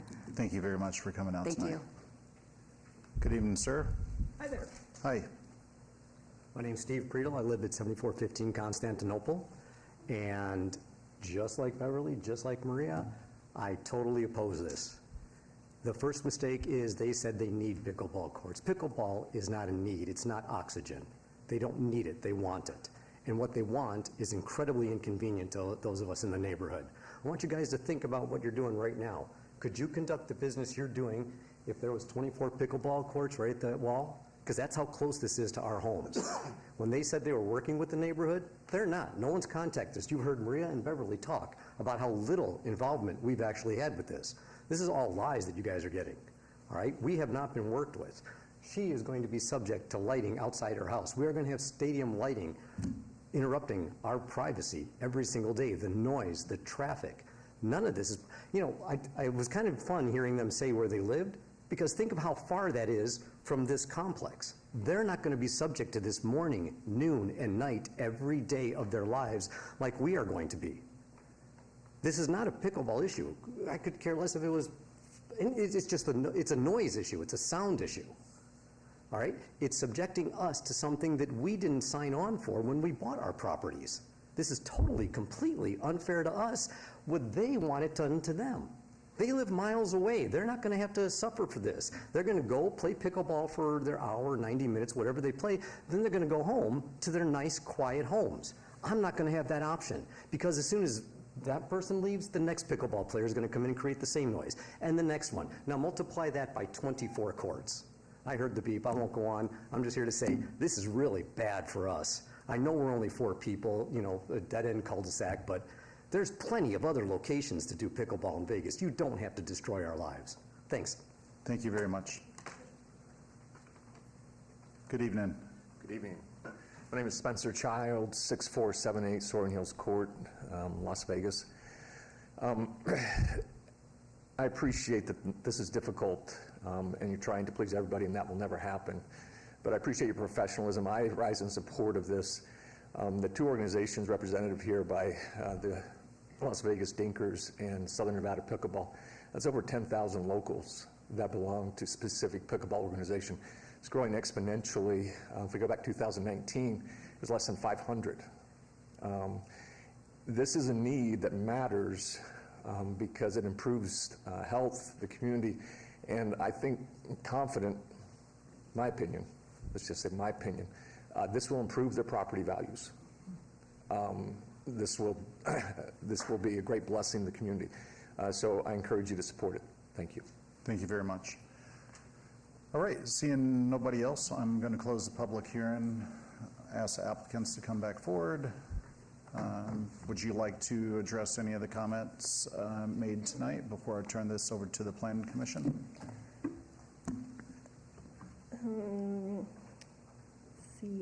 The city is currently looking into no parking signs on Constantinople. That's really to address the traffic concerns. Anything that you want to address, if you don't want to address it, we'll turn it over to us. It's Perfect. totally up to you. Anything else you? I know. The city is looking into an acoustical study as well. Okay. A drainage study will be performed as part of the project. Okay. All right, I'm going to close the public hearing and turn this over to the Planning Commission for discussion and possible action. Commissioner? Thank you, Chair. So regarding this, so this was a long time process, as people on both sides of this issue have said. Previous city councilman applied for the grant, and because of that, he decided it was pickleball, and the federal grant, to my knowledge, staff means that this is the intended purpose, otherwise the grant money is lost. It is quite an investment in the community, and it's harmonious and compliant with the overall 2050 master plan. But I do understand the concerns, so just to elaborate a little bit more, if staff could say, was an acoustic study not required, or is that guaranteed in the process? Just a little bit more elaboration on that. Mr. Chairman, through you, an acoustic study would not be required as part of this particular type of development. I can refer back to city staff and the architectural design firm to see if they would be able to provide any further information in regards to the 12-foot wall that is proposed to help reduce the noise levels. Okay, so with the 12-foot wall, just to also clarify, is there going to be substantial landscaping directly with the 12-foot wall? Yes, there'll be evergreen trees 20 feet on center on the south side of the wall, and shrubs in addition. Okay, got it. And just also clarification, this was going to be final action, or it may go to City Council? Or is this going to City Council? This could either be final action or City Council. Okay, got it. And then one other last question just for staff regarding review of the project for when this is built and actually being used. What is the timeline for review, just to see about neighborhood impact? Is that a 1-year, 6-year, or is that a condition that I would have to request? Mr. Chairman, through you, yes. If you wanted to do some sort of either administrative review or a review at a public hearing, we would need to add that condition of approval. Okay. Got it. All right, and Commissioner, I have a couple of questions before you make any motion. Are there hours of operation at this pickleball park, court, whatever? I would imagine it would be the same as the regular park hours, but we would have to still confirm that with those who would be using it for sure. Okay, do we know what regular park hours are? I'm sorry, I didn't hear what you said. Are we familiar, or can somebody tell me what regular park hours are here in the city of Las Vegas? I think that park is 7 a.m. to 10 p.m. I hear that it's 7 a.m. to 10 p.m. And I would echo your concerns if a review would be necessary if, I don't know, at least within a year to analyze the sound and to analyze hours of operation and number of complaints and things such as that if it did go forward. So, Commissioner Williams? Through the chair, I would support a one-year administrative review for the project, just for the record.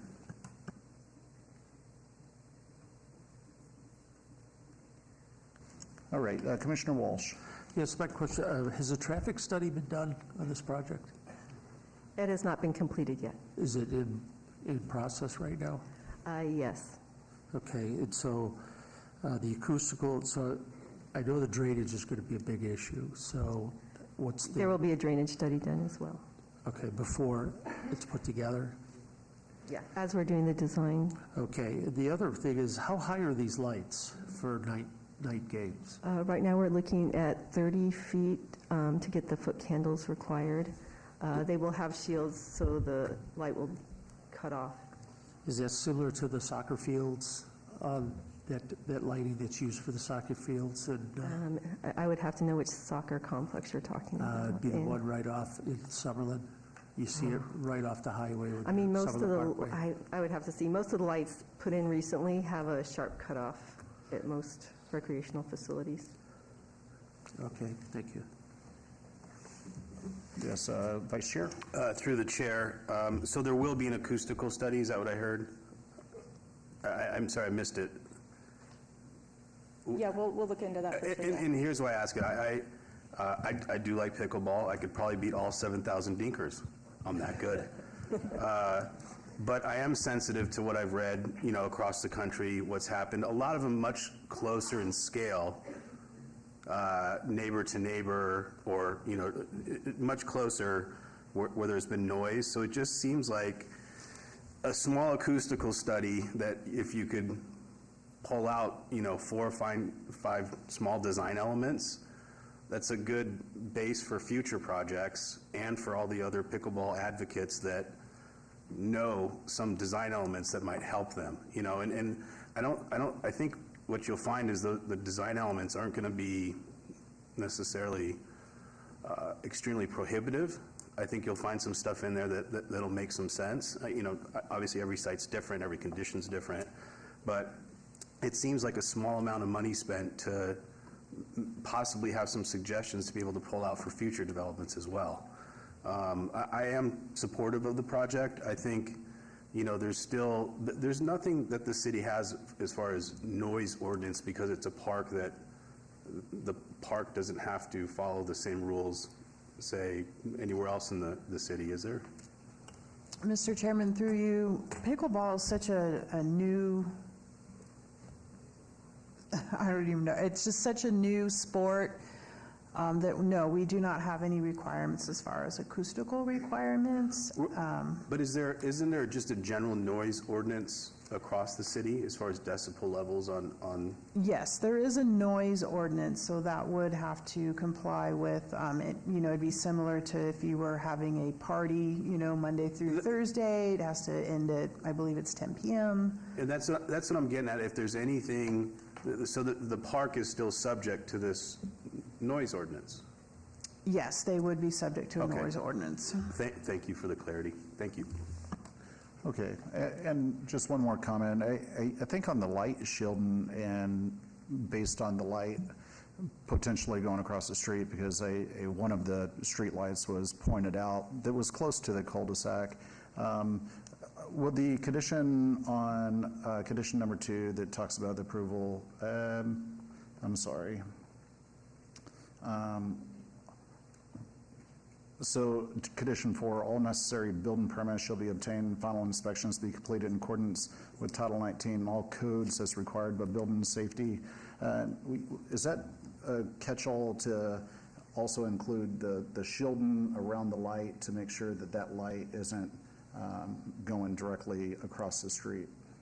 Mr. Chairman, yes, our code specifically requires what we call shoebox type lighting, where it prevents as much errant lighting, and it directly, it wants the light directed in a downward and not to be at an outward, so that it creates errant lighting to the neighboring properties.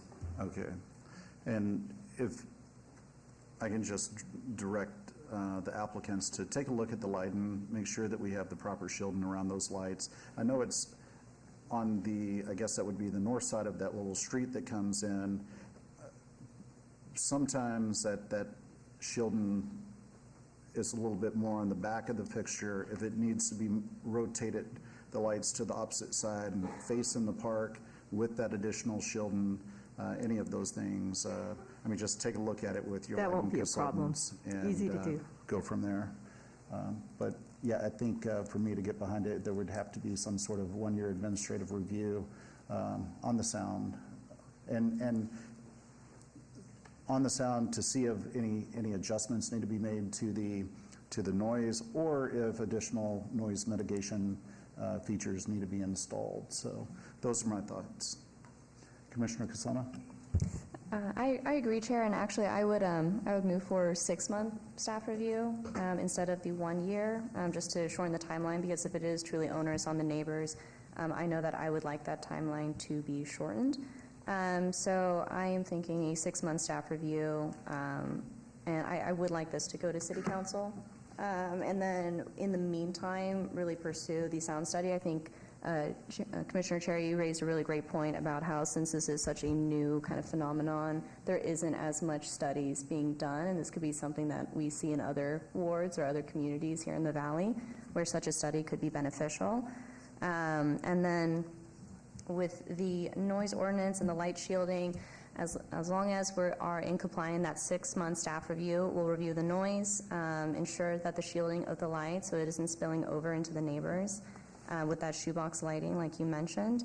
Then I would make a motion for approval for the Planning Commission with that 6-month staff. Do you have to read that into the record? Yes, Mr. Chairman, through you, that condition would be attached to item number 23-0382 SDR1, and the condition would read, an administrative required review shall be performed 6 months after completion of the park expansion and operation commences of the pickleball courts. Okay. Yes, Commissioner Walsh. Yeah, just for clarification, are these reviews, are we looking after the project's completed and then we do a review? Say the review comes back negative. Do we destroy the pickleball thing, or what? Commissioner Walsh, we've contemplated these things in the past, and quite often we don't destroy or tear apart whatever unless if it just is so egregious where there's no solution. But I think the point of the review would be to analyze the number of complaints, analyze how much noise there is, see if there's hours that need to be adjusted in the future, because if it's going too late, maybe an earlier shutdown time, or like Vice Chair was saying, maybe there's some noise mitigation components that could be installed. So those could all be things that could come out of the administrative review. Chair, if I can just interrupt, Public Works indicated at the park the pickleball courts are open from 7 a.m. to 11 p.m. Okay, thank you. And That's Commissioner Taylor. I thank you, Chair. I just wanted to get some clarification. Are you looking at doing an acoustical study, or are you going to be, is it going to be a condition that you do an acoustical study? Because I feel like that is something that needs to happen to make sure that all possible mitigation measures, so not just an acoustical study of what the acoustics look like from a pickleball court, but then what are those mitigating measures that you can put in, like are pine trees the best landscaping to buffer sound? I do think, to Vice Chair Cherry's point, this will be a really good precedent to kind of work out what are the best conditions to have that harmony between this great recreational sport and neighbors that may be around it. So I don't know if that's something that can be required, but I also understand that once it's built, it's going to be a lot more difficult to do anything to soften any overly detrimental impact to the neighbors. So I don't know if that's a question for staff, like can an acoustical study be something that's required as part of this going forward, as opposed to just we're looking at it? Mr. Chairman, through you, yes, we can add such a condition. The applicant would have to agree to that. And if I may make a comment, I don't think we need to spend $500,000 of the city's money doing a study. I think we have staff that's available that can put some time and effort in this and pull together their own study. I'm sure there's just a plethora of information out there on mitigation, noise mitigation, and there may be other sound studies from other cities that we could take and look at and maybe adopt some sort of modified study without this costing an arm and a leg and without having to go through 2 years worth of research. So I would like to give the city direction to do that. Commissioner Kusama? Okay, with all the feedback, I would like staff just help craft a motion, 6-month staff review, and then have a sound study at reasonable cost to the city. And then with that, if there's nothing else to be added, if you could read that out. Yes, if you could possibly give me a minute to craft that. Not a problem.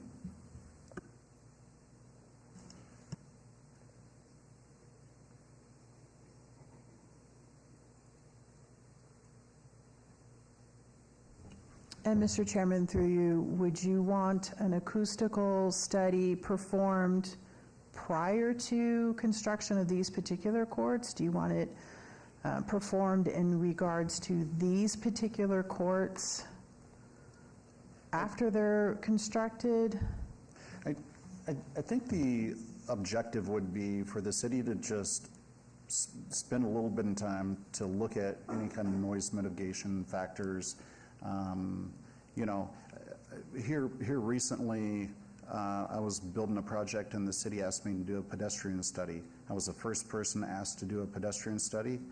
I come up with different criteria, working with Public Works on what a pedestrian study was and what it looks like, and we just pulled something together. It was a few pages, and it just looked at different things within the Arts District. But this could look at some noise mitigation features. It could look and see what other cities are doing. It could. It doesn't have to be a 100-page report. I'm not asking for the 2050 master plan to be recreated in this. I think we're looking for you just to do a little bit of research on the noise, and that's basically what we're looking for.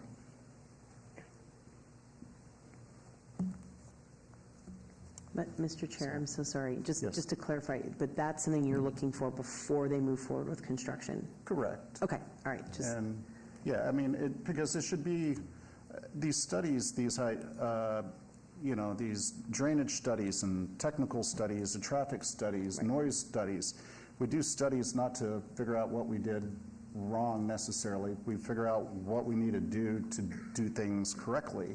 And if we find in a study that we need to implement additional drainage pipes or traffic mitigation devices or sound mitigation devices, we do that prior to construction so we can incorporate best practices into our parks and so on and so forth. And so, yes, I would like to see this done prior to, and then if there's issues after the fact with the 6-month review, then maybe there's an additional study that needs to happen to figure out additional things that could happen to protect neighbors and sound and things such as that. Yes. So, Mr. Chairman, Seth Floyd for the record. I just talked, because there's a couple of conditions that I think we need to wordsmith a little bit. Would you mind if we trail this item by a couple of items so we can get those conditions honed in, and then we'll bring it back and have those ready? I think that sounds like a great idea. I'm going to ask y'all to sit down. If y'all can hang tight, we'll come back, and I will move on to item number 23.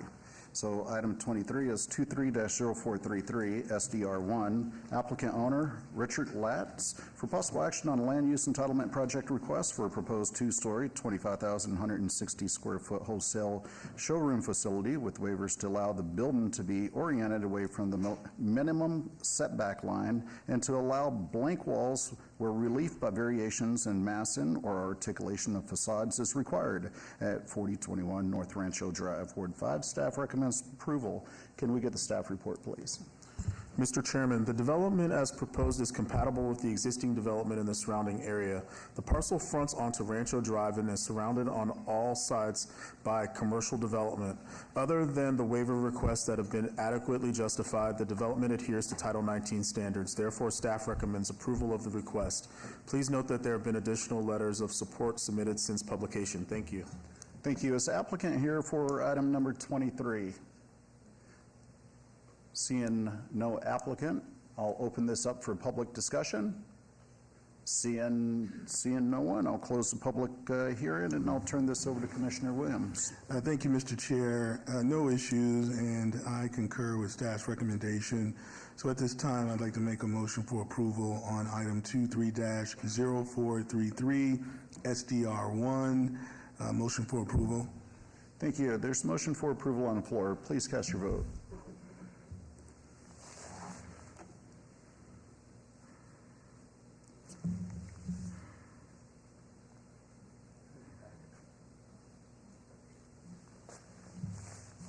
And that motion carries. Moving on to item 24, 23-0459. Mr. Chairman, may I, for item number 23-23-0433-SDR1, that item will move forward to City Council on January 17th. Thank you. Thank you very much.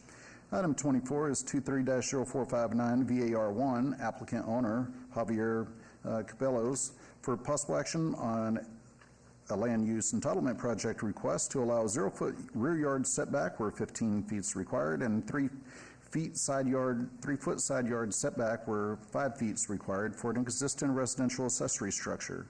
A 0-foot side yard setback where 5 feet is required and 2-foot separation from the main dwelling where 6 feet for 2 existing residential accessory structures, a 3-foot solid wall base for an existing front yard wall fence where 2 feet is the maximum allowed at 4212 Keith Ann Circle, Ward 3. Staff recommends denial. Can we get the staff report?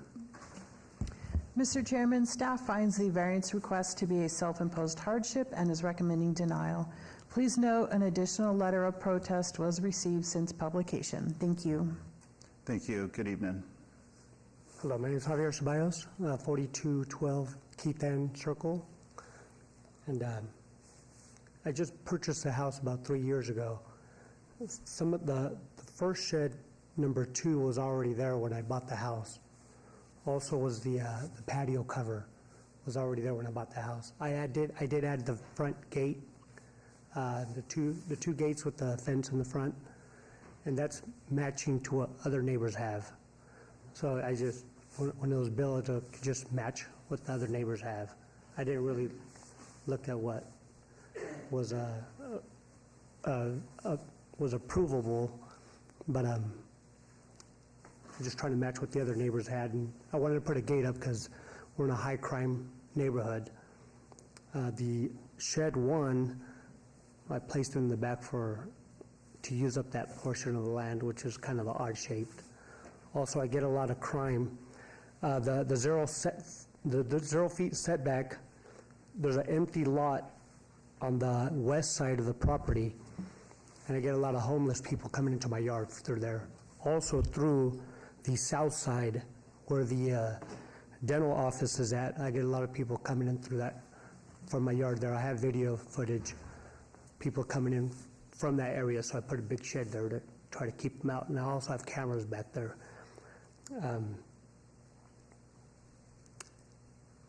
Yes. Thank you. I appreciate it. This was noticed as a public hearing. Anyone wanting to be heard, please come forward. Seeing none, I'm going to close the public hearing and turn this over to the Planning Commission, starting with myself. So this is my ward, and I have taken a look at this. Usually, I don't support a ton of sheds built too close to the property line. However, I did see from the dentist's office and the vacant lot, you really can't see your shed from those other parcels. So that was one thing that I was pleased to see. But also, almost every house within this particular neighborhood has that same sort of shed backed up to the wall. So although it doesn't meet our city code, it is compatible and harmonious with everything else within that neighborhood. So for those reasons, I would be able to get behind this. And I like the look of your front fence. Might be a little bit too tall, but you still can see through it, and it looks nice from the street. All I'd say is from Google Maps and looking back at aerial photos and things in the past, so just make sure you kind of keep it cleaned up in the back and don't let it get too trashed up.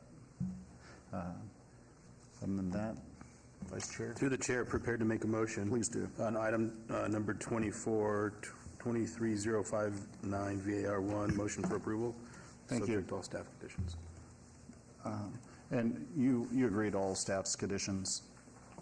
Excuse me? You agree to all staff's conditions?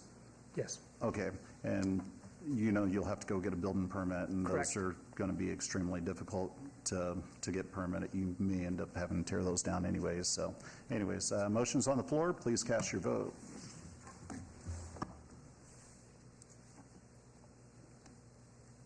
And that motion carries.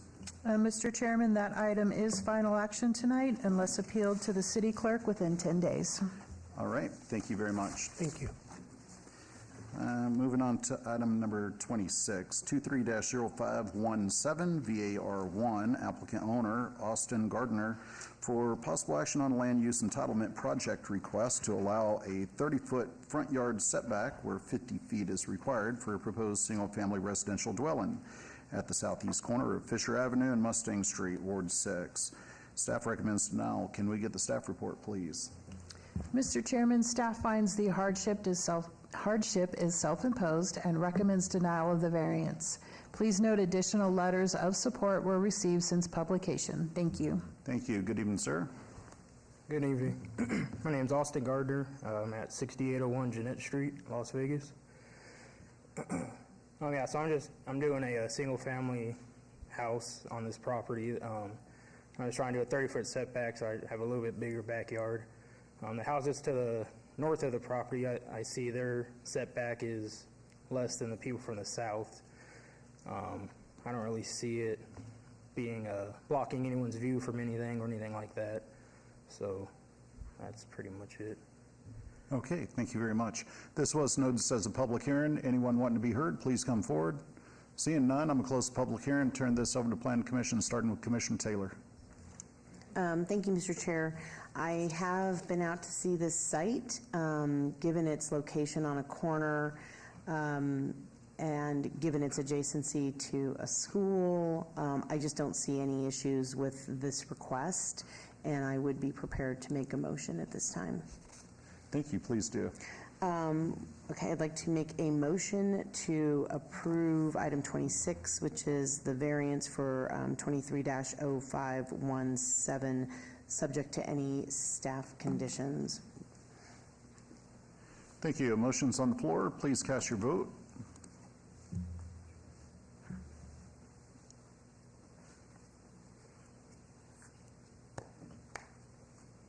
And that motion carries.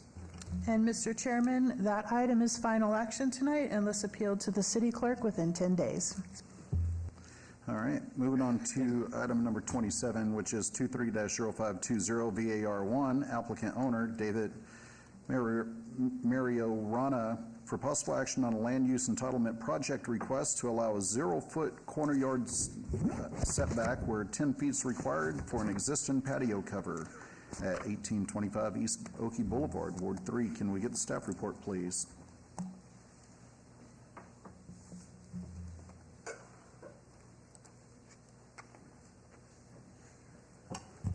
Mr. Chairman, staff finds the variance request to be a self-imposed hardship and is recommending denial. Please note additional letters of support and protest were received since publication. Thank you.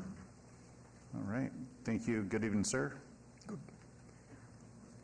My name is David Majorana, and I reside at 1825 East Oakey Boulevard. This is my carport. Okay. Just a few points of clarification. That the carport has been there for approximately 8 years now. It was put in by a contractor. I wasn't present at the time it was put in. The other thing I'd like to point out is with regard to the encroachment into the public right-of-way. Apparently, when these tracks were put in, Burnham Avenue, proceeding north from Oakey to at least Franklin, is 45 feet wide, and it was supposed to be 60 feet wide, I guess, according to Public Works. And so the encroachment, I'm not the only parcel that is affected by that. Whatever happened when the tracks were put in, staff made it sound like that encroachment was specific to my property, and it's not. It applies to all the properties on both sides of the street, east and west side of Burnham. And I'm in agreement with all of the conditions that staff has laid out for approval. I've already talked with Public Works about getting a license, and I have also hired a professional structural engineer to come back in and certify the structure, even though it was put up by a licensed contractor at the time. That contractor has since gone out of business. Okay. That's all I'd like to say. All right, thank you very much. This was noticed as a public hearing. Anyone wanting to be heard, please come forward.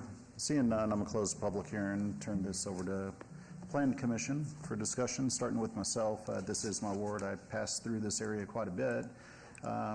You know, on carports, when they're directly in the front of the house, I hadn't been very favorable to them. This one was on the side because it is a corner side yard. I don't know if anybody here has any comments on this, but I didn't have heartburn. If this was on the other street on the front of your house, I would be asking you to tear this thing down. Yeah, I understand.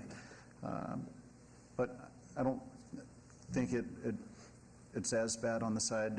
Have you talked to your neighbor? Yes. Okay. And is your neighbor in support? They're all in support. In fact, they can't believe that they're picking on my carport when so many people have carports in my area that are on the verge of collapse. Right. I've seen some bad ones out there. So, all right. Well, I don't have a problem with this. Vice Chair? Through the chair, prepared to make a motion. Please do. On item number 27, 230520 VAR1, motion for approval.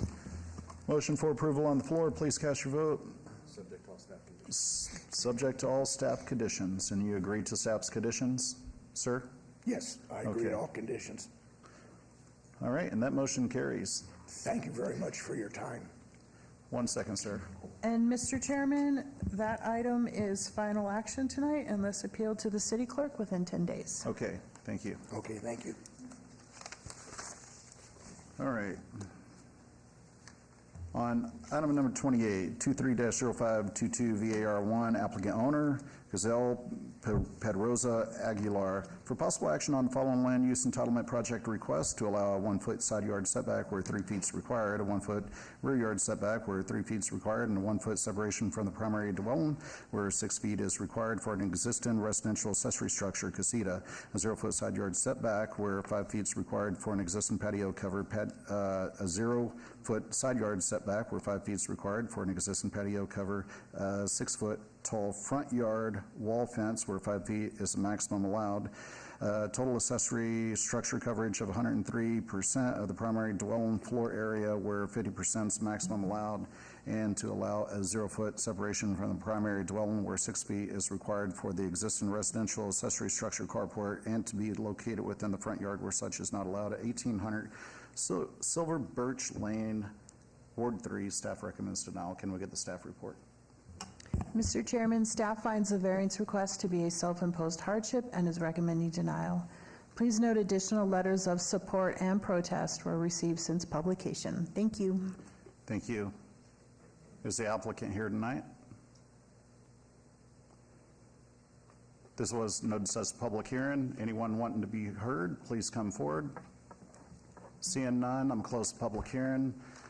turn this over to myself. I do not want to hear this item without an applicant here, so I would like to ask the Vice Chair if we could get a motion to hold this in abeyance for 30 days until the January 9th Plan Commission hearing. Through the chair, motion to obey until the January 9th Planning Commission hearing. Motion on the floor for abeyance. Please cast your vote.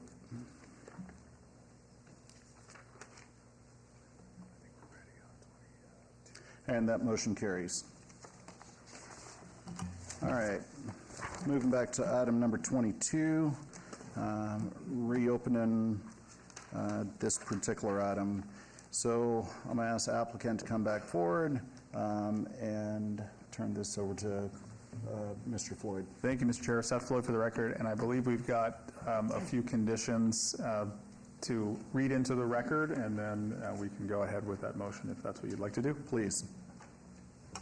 Mr. Chairman, the additional conditions of approval shall read, A, an administrative required review shall be performed 6 months after completion of the park expansion and operation commences of the pickleball courts. B, a sound study shall be performed prior to the issuance of a building permit.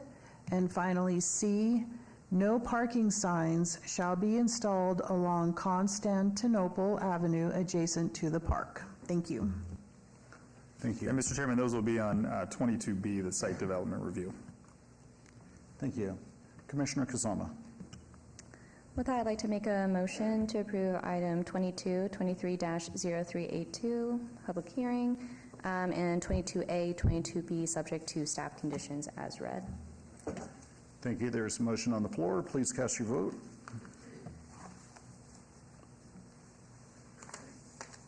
And that motion carries.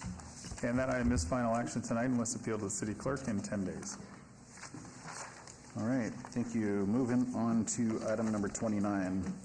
23-0524, applicant owner, Second Baptist Church Incorporated, for possible action on the following land use entitlement project request at the southwest and southeast corners of Madison Avenue and East Street, Ward 5. Staff recommends approval. 29A is 23-0524, ZON1, from T4MS, T4 Main Street to T4-N, T4 Neighborhood. And 29B is 23-0524, SDR1, for the proposed expansion of an existing parking lot with waivers to Title 19.09, Form-Based Code Development Standards. Can we get the staff report, please? Mr. Chairman, staff finds the proposed rezoning conforms to the general plan designation of the subject site and recommends approval. On the other hand, staff is not able to support surface parking lots that do not provide the required shade trees within the lot itself, and is therefore recommending denial of the site development plan review. Thank you. Thank you very much. Good evening. Good evening. Landon Christofferson, 2885 East Quail Avenue, here representing the applicant. What we have, we'll start with the zoning. It's typically, this lot, which is zone T4MS, which we're requesting to be T4N, which would bring it into compliance with the rest of the lots to allow it to be developed as a parking lot. Now, the parking lot design, we've worked with staff, and what we did was we have one entrance off of Madison and one entrance off of E Street, and we keep all of the traffic patterns inside the lot until they exit onto the alleyway. As far as the landscaping, we have provided 65 trees on this on the parcels. As you can see, it's a dense landscape buffer along Madison and East Street on both lots, double loaded trees, and then we provided some trees along the east side. And with that, I'm here to answer any questions, and we do concur with staff conditions. Vice Chair? Through the chair, if I could just quickly disclose, I'm working on a project. My company is within the notification area. It doesn't affect me any greater or lesser. I will be voting on the item tonight. Thank you very much. This was noticed as a public hearing. Anyone wanting to be heard, please come forward. Seeing none, I'm going to close the public hearing and turn this over to the Planning Commission for discussion and possible action, starting with Commissioner Williams. Thank you, Mr. Chair. Having visited the site multiple times, I understand staff's concerns on item B. However, the fact that there's going to be increased parking within the lots to help remove parking out of the neighborhoods and on the streets, I can actually support this project. And we do have substantial trees still being planted that aren't existing today. And so because of those reasons, I can actually support the project and would be making a motion for approval. Thank you. Please do. So I'd like to make a motion for approval on item 23-0524, blanket motion A and B, motion for approval, subject to staff's condition. And you do agree with staff's conditions? Yes, Commissioner. All right. Thank you. There's a motion on the floor. Please cast your vote. And that motion carries. And that item will go on to City Council on January 17th. All right. Thank you very much. Item number 30 is 23-0531, VAR1, applicant Carly Sinat, and owner is Carly Stenger, for possible action on the land use entitlement project request to allow a 5-foot corner yard setback where 15 feet is required for a proposed residential accessory structure at 6516 Celeste Avenue, Ward 1. Staff recommends denial. Can we get the staff report, please? Mr. Chairman, staff finds the variance request to be self-imposed hardship and is recommending denial. Please note additional letters of support and protest were received since publication. Thank you. Thank you very much. Good evening. Hi, my name is Carly Sano. This is my husband, Matt Sano. Can you pull the microphone down? Yes. Thank you. You want me to say it again? Please. My name is Carly Sano, and this is my husband, Matt Sano. All right. We live at 656 Celeste Avenue, Las Vegas, Nevada, 89107. 6516. That's what I said. Oh, sorry, 6516. Thank you.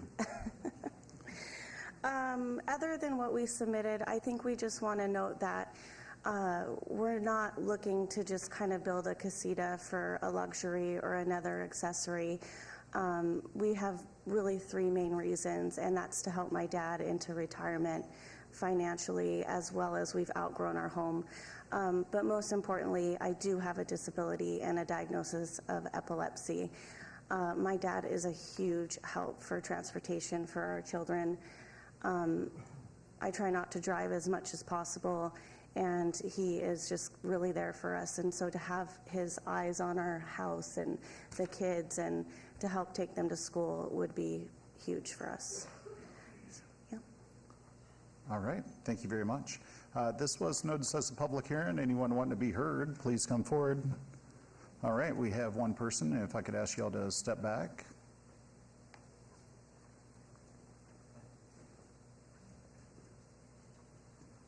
Hello, everyone. Walter Harrell, 416 Davenport Lane, Las Vegas, Nevada. This neighborhood is about 45 plus years old. It's 400 plus houses. Celeste Avenue runs right down the middle of it. Three streets come together right where their house is. Lindy Drive runs north. Across the street, Lindy Drive runs south, and Courtney runs south. So if any of those homes on the corner lots are allowed to come out to the sidewalk, it diminishes the openness of that area. And especially on those high-profile homes that are on the corners, when one's allowed to abort, it aborts the whole neighborhood. And other homes start converting their garages and turning into rentals, and it decreases. You know, at 45 years old, a neighborhood tends to run down a little bit anyhow. If we allow someone to come out to the street, it changes the whole dynamic, the ambiance of that 45-year-old neighborhood. And I would say it doesn't add to the, how did you say, the charitable or,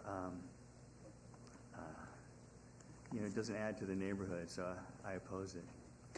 Thank you. Thank you for coming out tonight. All right. Do you have any comments before I turn this over to the Planning I just Commission? want to say that I do have an additional letter. We only have a neighbor on the right and directly behind us, and we got signatures from them as well as our neighbor across the street. And we absolutely plan to match the aesthetic appeal of the neighborhood and exterior of the casita and paint it to match and look nice as well. And you said you had signatures from a couple of neighbors? We do, yeah. So we just got an additional paper sign stating. The closest neighbors to both sides and one right across the street from us, sir. And the one behind us that kind of would ultimately impact the most. Would you like to turn that in? Sure, So we can put it on the record? Mr. Bolanos over here will grab it from you. And if I could add, we're actually trying to get as far back away from that corner as possible. So we're not building up towards that corner lot towards Celeste. We're actually going back towards a neighbor that we actually have a signature for. So I don't think it's going to be a visual, obscurance at all. And that's all I got. Okay. All right, I'm going to close the public hearing, turn this over to the Planning Commission for discussion and possible action. Let's see, who would like to go first? Vice Chair? Through the chair, I will be supporting this application. I did hear the other homeowner that came up, and I live in a similar neighborhood where it's older, but you do have wide streets there, especially at that, I think it's Lindy, going north and south there, and Yeah. I feel like the orientation of the accessory in that back half, it's really, from Celeste, look, it's as far back as it looks like you can put it. Yeah. Absolutely. And so I think visually from the front, it's as long as it's aesthetically tied in like you said it would be, I think it's going to be a nice addition there. So it's something I can support. I think it will be harmonious and compatible with the neighborhood, and prepared to make a motion. Please do. Item number 30, 230531 VAR1, motion for approval. All right, motion's on the floor for approval. Please cast your vote.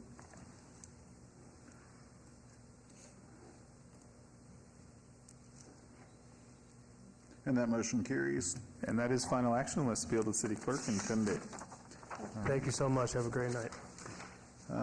Item number 32 is 23-0537 VAR1, applicant owner, the Roman Catholic Bishop of Las Vegas, for possible action on the land use entitlement project request to allow proposed 6-foot-tall front yard fences where 5 feet is the maximum allowed at 1900 North Martin Luther King Boulevard. Ward 5, staff recommends denial. Can we get the staff report, please? Mr. Chairman, staff finds the variance to be a self-imposed hardship and is recommending denial. Thank you. Thank you. Good evening. Good evening. Yes, Council, we're seeking... If I could get your name and address. Oh, I'm sorry. My name is Sandra Horton. I'm the Operations Facilitator Manager at the church. Thank you. Thank you. And we're seeking 6 feet. Our church is based on Martin Luther King Boulevard and Lake Mead Boulevard. And on Martin Luther King Boulevard, across the street from us, we have commercial businesses. We have Starbucks, we have El Pollo Loco, we have McDonald's, and we have our open campus. We're sitting on 4.48 acres of land. This has been open for 21 years. So we have a lot of trespassing. We have trespassing signs up. We are always constantly calling Metro. We're seeking some type of security. And it's always hard for us to keep people out. We have homeless people. Even our neighbors call and they say they see people smoking. We have cameras. Sometimes we catch them, sometimes we don't.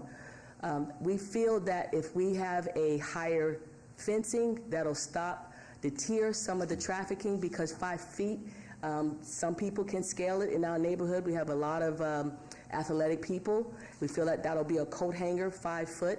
I have Edgar. He's from Amazing Ironworks, and he's our contractor, and he has the ability to give us the 6 feet that we need.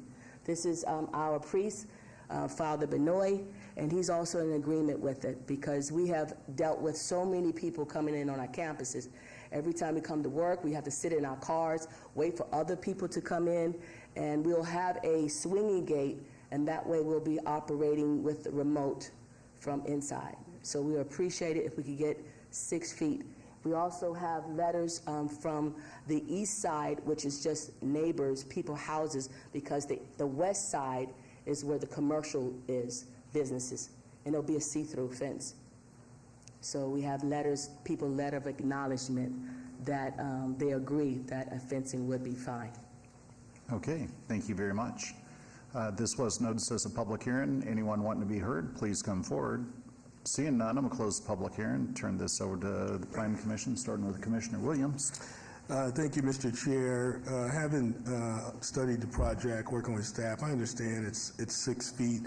The fence is see-through, and so it doesn't present any traffic or pedestrian issues, and so I could actually get behind this project. I'd like to make a motion for approval on item 23-0537 VAR1, motion for approval, subject to staff's conditions. Do you agree with all the staff's conditions? Yes. All right. Motion's on the floor. Please cast your vote. And that motion carries. And that is final action unless appealed to the city clerk in 10 days. Thank you so much. Thank you. All right, moving on to item 33, which is 23-0540, applicant Brilliant International Academy LLC, owner West Charleston Boulevard Trust, for possible action on the following land use entitlement project request at 7401 West Charleston Boulevard, Ward 1. Staff recommends approval. 33A is 23-0540 SUP1 for proposed public or private school primary use. 33B is 23-0540 SDR1 for major amendment to a previously approved site development plan review for a proposed parking lot reconfiguration to establish an outdoor play area. Can we get the staff report, please?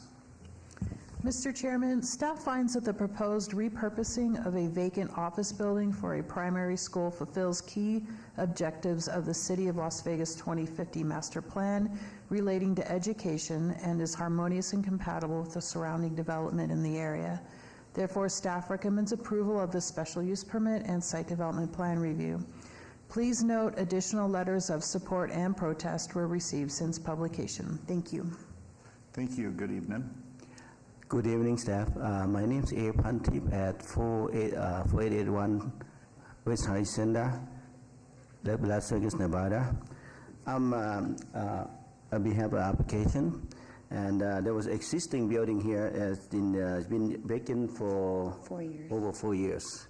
So, Mr. Christie, since I have experience running school, and we propose to make this office space into the school from kindergarten to 8th grade. I am Christine Dulutina Kao. I'm the owner and head of school of Brilliant Child Christian Academy. Can you spell your last name for me? Kao, C-A-L. Thank you. So we also going to provide the back of the building, which is south. We're going to also going to provide some more playground on the back, and we're also going to improve a little bit parking in the front and the back with striping, and we're going to improve all the landscaping as required. Okay, thank you. This was noticed as a public hearing. Anyone wanting to be heard, please come forward. Seeing none, I'm going to close the public hearing and turn this over to Commissioner Taylor. Thank you, Mr. Chair. I just wanted to say that I think it's great that you're going to use this building for something that's been vacant for a really long time. It was a really storied law firm for a long time, and I think that this is a really fantastic use to be able to put that building back in commission. So thank you, Mr. Chair, for letting me just put that on the record, and I'm going to be supporting this. Vice Chair? Through the chair, I also will be supporting it. One quick question. When it's a school, is there a requirement that they put like a drop-off pickup plan as far as potential future impacts with students? And is that something as the operator that you would do? We already talked to the traffic control. We met a couple times, and we already designed the way we're going to drop it off. So, we're not going to hold any traffic on Charleston. Mm-hmm. You're going to come into Tanya Way, coming in, and pick up, drop off, and go out to Charleston.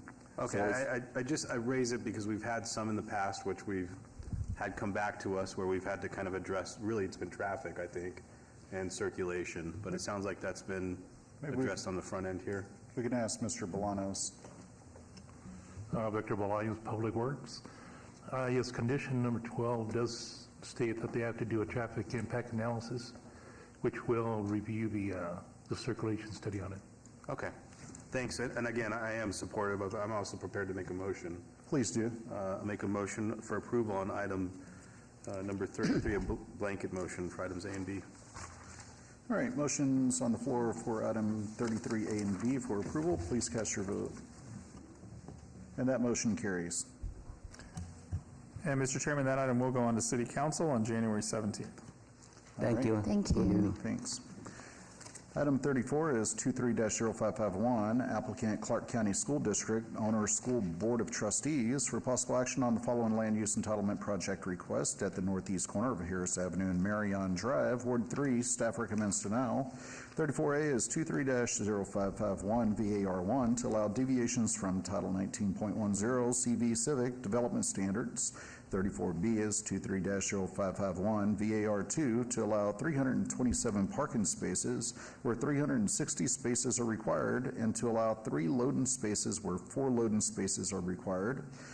34C is 23-0551 SDR1 for a proposed 2-story, 134,066 square foot public primary and secondary school. Can we get the staff report, please? Mr. Chairman, the Las Vegas 2050 Master Plan encourages the city to support the Clark County School District in fast-tracking school construction and to avoid barriers to school expansion and replacement. However, while staff is generally supportive of new school development, there are several design-related issues such as parking that have prompted staff to recommend denial of both variance requests and the related site development plan review. Please note additional letters of support and protests were received since publication. Thank you. Thank you. Good evening. Good evening, Chairman, Planning Commissioners. Chris Dingle, 1180 Military Tribute Place, Henderson, Nevada. I'm with the Clark County School District. This is one of our 2015 bond projects. It's a project to replace the existing Robeson Middle School with what we are going to call a choice high school. The plan is after the 24-25 school year, the school will be closed. The attendance zone, we have a whole separate process that'll start next year to rezone the junior highs in the area. And then the school will be built and it'll be open for the 27-28 school year. And what Robeson is going to become is it's an early college prep school with an emphasis on teaching and training and also areas of human and social service. The goal is at that school to have dual credits and allow kids to maybe even graduate with an associate's degree. I'm going to turn it over to the architects and they're going to give a brief presentation of the school. Thank you. Brandon Shannon, Cunningham Architecture, 3770 Howard Hughes Drive. I'm going to let our lead designer run through the details of our design. All right. Hi, Justin DeLeon, 3770 Howard Hughes Parkway. Our site is situated on the northeast corner of Marion and Harris Avenue. Our building is situated in the center of the site, and we have a variety of landscape materials while maintaining the existing trees on the site. We have 2 parking lots, one located in the southwest corner primarily for students and also for parent drop-off and pickup. We have the south parking lot for pre-K as well as staff parking. And then we have our bus loading and unloading parking lot here in the northwest corner of the site where buses will come in and out off of Marion Avenue. Buses will come in the morning through this driveway and unload along this sidewalk and plaza area, and then depart through the same driveway. There will be no traffic through this fire lane, and it'll be restricted use.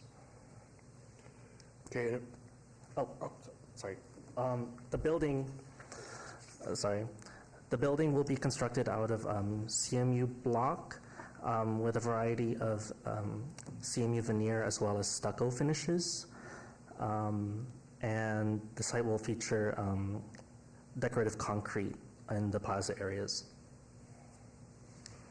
I'd like to add something about the variances. The reason why we need a parking variance is because we're going to have 32 classrooms, and at 32 classrooms we meet code.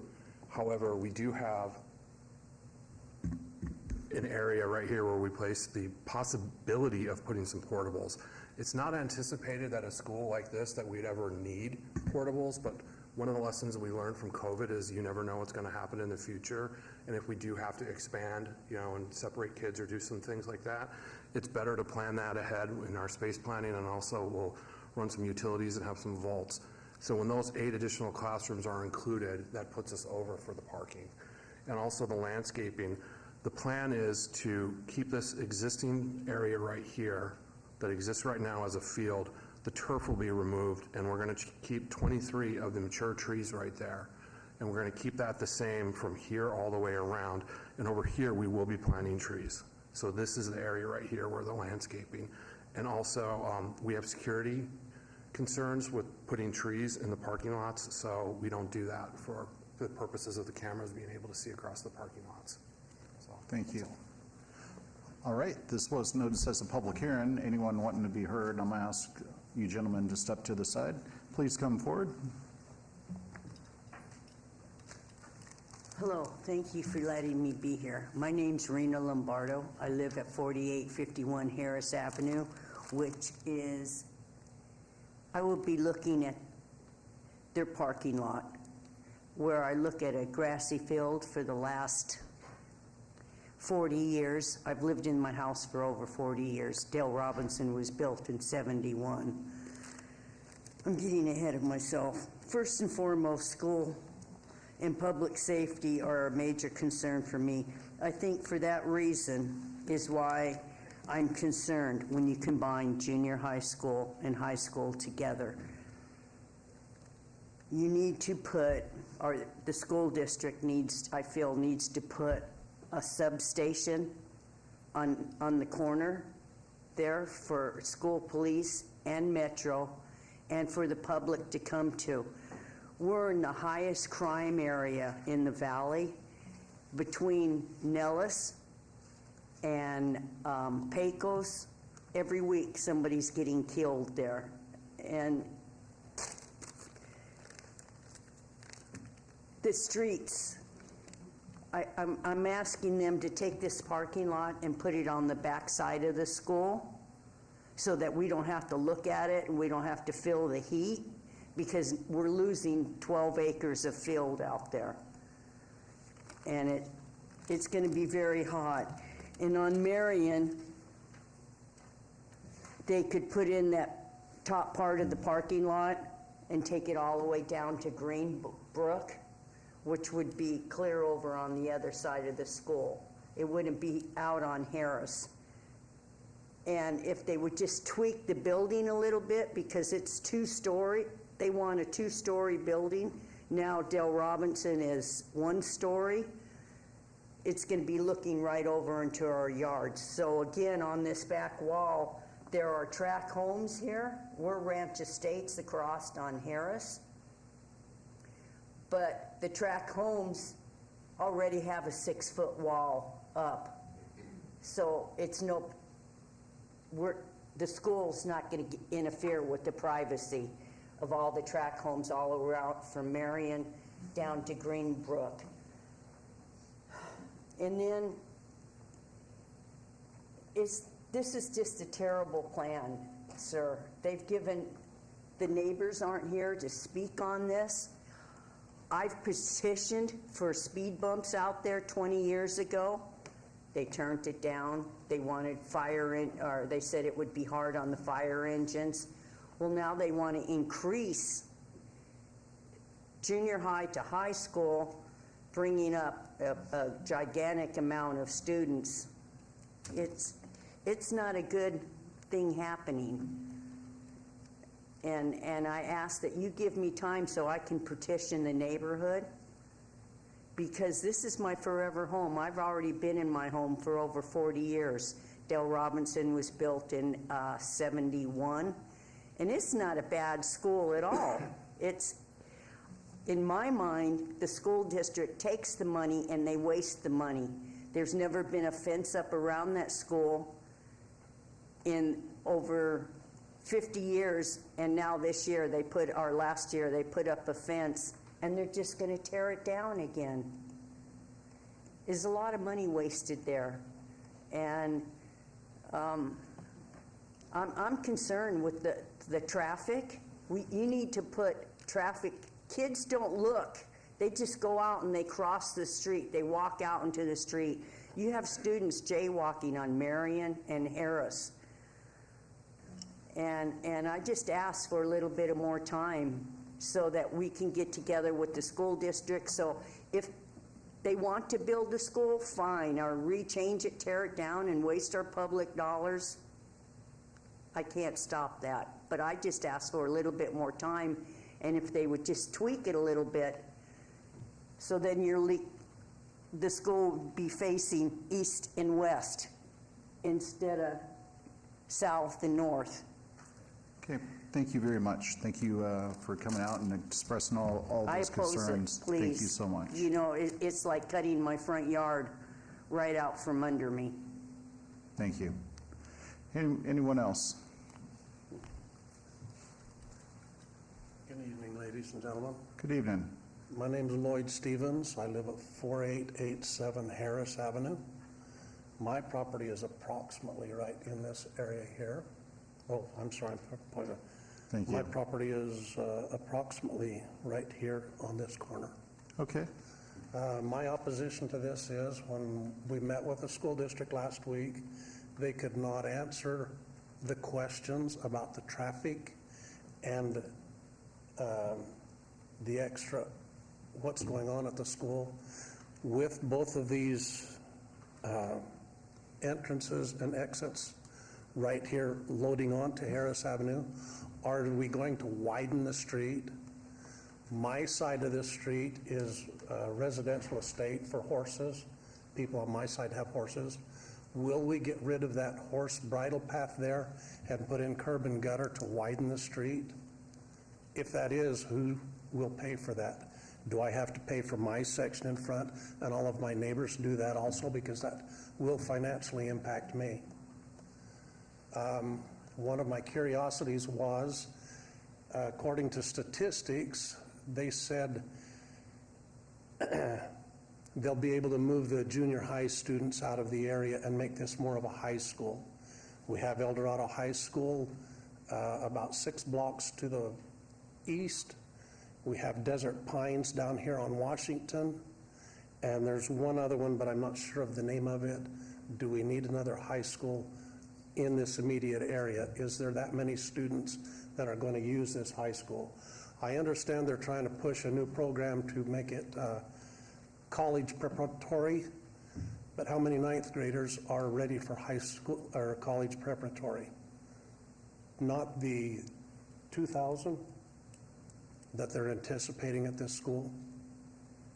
So that's my opposition, mostly is the impact for the egress, ingress, and what's going to go on there. Thank you for coming out tonight. Thank you. All right, I'm going to close the public hearing. I'm going to ask you gentlemen to come back up, and Mr. Dingle, if you or your associates would like to address any other comments before we turn it over to the Planning Commission. Thank you. I can address some of them. From this point on, which is, I believe, where they pointed to where they live, the school is, the field will remain. It's not going to, well, it's not going to, the field will remain. It's just not going to be grass. I guess I don't know how you say that. You know, for water smart, we're going to rip out some of the turf, but it will be, they'll be looking at the same area all the way around here. The mature trees are going to stay. It's not going to be 2,000 kids. It's going to be 1,000. It's going to be, it's a choice school. It's not going to be, there's not going to be a school zone for it, so we'll be able to stay right around that number of students. He did say that there are schools in the area and they are overcrowded, and that is one of the reasons why to do this. And it is also, I disagree with him. I think there's a lot of kids that want to take college prep and they want to have dual credits, and they want to be able to graduate with a head start into college and have a possibility of having an associate's degree. And the school district feels very strongly on this, and that's why we're putting this in this area. The other thing, the streets, we do not control the streets. The city of Las Vegas does. We will do a traffic study, and we will do whatever they tell us to do. I can't really answer, about the speed humps and the off-sites, but whatever the city tells us to do, we will do. We did have a neighborhood meeting last week, and it went really well, except for there were only a couple people that were in opposition to the school at that meeting. So with that, I think that's it. Okay, thank you. I'm going to close the public hearing and turn this over to the Planning Commission, starting with Commissioner Walsh. Thank you, Mr. Chairman. A question about, will the students be brought in by school buses, or would they own transportation? Transportation will be offered, but that's a choice that they will make. I mean, okay, so in the question there, where are the buses going to pull in and pull out during drop-offs? right here, there's a driveway that's exclusively for buses. They'll come in here, they'll park here. Students will get out, the buses will pull forward, they'll come around. They will not back up, they'll come this way, and then they'll go back out through the same. Oh, so the bus, that's a whole bus parking area there. This area, there's a service yard back here, so there might be cars, but as far as student drop-off and pickup and parking or anything, it will not be used for that. Okay, and the other question is, on the site itself, you said it's going to be 2 stories high, yes, correct? And the front of the building maximum. Is at the center or the bottom? Where there's parking, I take it that's staff parking at the bottom of your picture there? Yeah, right there. Is that good? Staff parking and kindergarten drop-off. Yeah. I'm sorry. It'll be used for staff parking, and one of the things is, since this is going to be, and one of the emphasis is going to be on teaching and training, there's going to be an on-site kindergarten so that when some of the kids get older, they can actually have hands-on experience. So there will be a little area for kindergarten drop-off right here. Is a choice school on that, is it defined as like a magnet school? Or? It's similar to a magnet, but it's something new. This is the first one the school district has done. It looks like a great project. It really does. I can see a lot of benefits on it. You'll get my support. All right, and I guess a question for Mr. Bolanos. To address the comment by the gentleman that come up here about the off-sites, it looks like there's currently off-site curb and gutter on the existing school. I'm sure that'll remain or be replaced, but this wouldn't have any impact on the neighbors across the street, any requirement for them to do any improvements. Is this correct? That's correct. They wouldn't be affected by any of the off-sites. Something like that would most likely have to come in as a capital improvement project or an SID. But as far as it being related to the school, no. Okay, thank you for that clarification there. We see a lot of these older schools, a lot of them pretty dilapidated and past its useful life, and that's one of the reasons why we're seeing all these schools and the push for all the schools. I think it was, I don't know, Mr. Dingle, it was, 5 years ago or something when the state approved like $10 billion worth of funds for the capital improvement. And I think you shared with me at some point some new capital sources coming in for the future expansions, and we're still vastly underfunded for all the improvements that we need. But I got to say that the school district has done a great job with replacing a lot of these schools, especially in my ward where we have a lot of really old schools, especially the one that we've seen last month that I was able to go to. And it was in pretty poor condition. So coming in, building state-of-the-art facilities where kids can attend and be able to have the latest in technologies and feel good about the place where they're going. It's not always welcome to everybody within the neighborhood. I completely understand that, but we definitely have an overcrowding issue, and that's only going to get worse and worse, and that's why we're building these schools a little bit bigger to be able to accommodate the students. For all these reasons, I could get behind this and support this particular project. If there's no other comments, I'm going to ask somebody for a motion.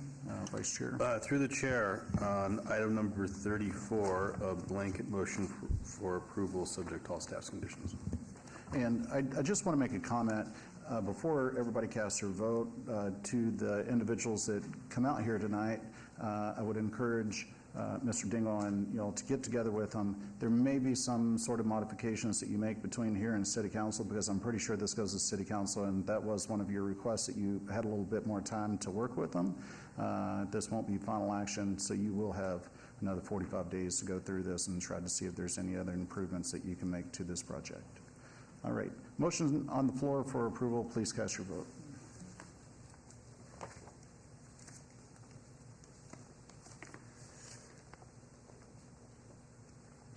And that motion carries. And that item will go on to City Council on January 17th. Thank you. All right. Thank you. Moving on to item number 36, 23-0579, VAR1, applicant owner Escape Resorts Incorporated, for possible action on land use and entitlement project request to allow a roof sign to extend 14 feet above the top of the wall, marquee or parapet, where 8 feet is the maximum height allowed at 1108 East Ogden Avenue, Ward 5. Staff recommends denial. Can we get the staff report, Mr. Vice Chair? Through the chair, I will be abstaining from this item. We have a development directly adjacent to it and have a working relationship with the applicant, and I will be abstaining from both items. Thank you. Staff report, please.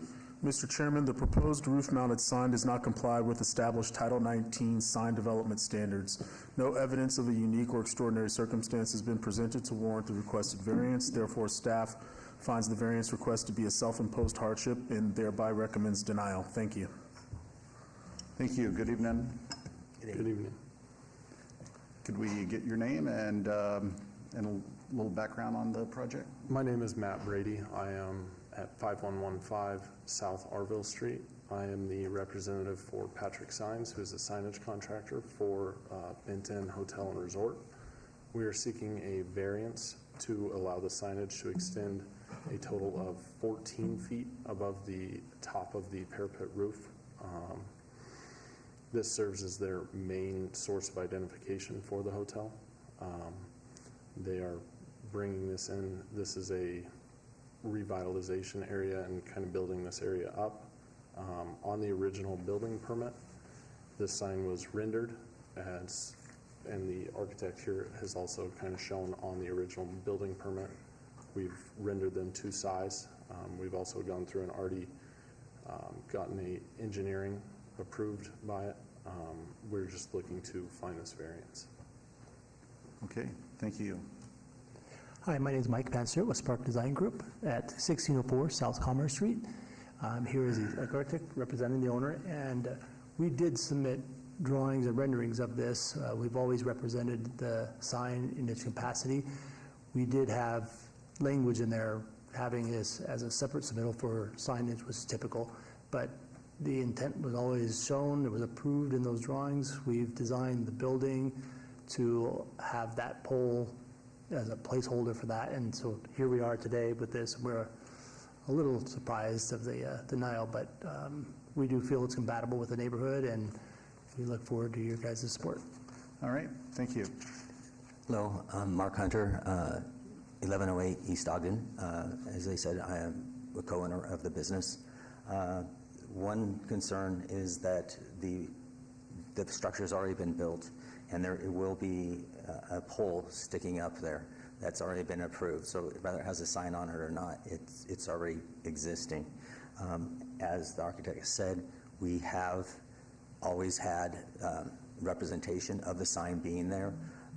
We've designed it to be harmonious with the neighborhood. It's mid-century in style. It fits the historic area and it fits in very well. Even the staff seemed to think that that part was not a complaint at all. We are developing in an opportunity zone. We have, I'm going to move over here. Sure.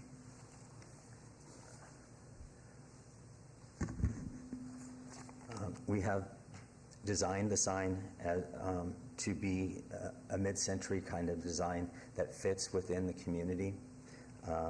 We are a block off of Fremont, and a block off of the overflow parking for Fremont Experience. So for us to not be able to have a sign that can be seen from that distance really will be a hardship for us. We're building in an opportunity zone that is already a start of a hardship, and then we're competing against all of the other signage in the neighborhood, which was built before the current codes. So our sign will be much smaller already, let alone not be able to stand up as high as it would be needed to be seen in the neighborhood. A few other existing signs that we are competing against. We are right behind Ferguson's, which you can see has a very large sign, and the other historic signs on Fremont Avenue. There's also precedent for variance, as also 1 block away is the Public Us building, which has a sign that extends far beyond 14 feet above the roof line, as you can see. So there has been exceptions made before. Our property, we have put in over $4.5 million in renovations in this opportunity zone, and we are really invested in making this a better area for Fremont East. So we really would like your consideration when you consider this application. We've taken a derelict building that was the worst building in the neighborhood by far, and Mr. Cherry, if he was here, would concur with that. And we've brought it up to the standards of something that the neighborhood can be proud of. So I appreciate your time and consideration. Thank you. This was noticed as a public hearing. Anyone want to be heard, please come forward. Seeing none, I'm going to close the public hearing, turn this over to the Planning Commission. Commissioner Williams, if you don't mind if I make a few comments, and then I'll turn it over to you.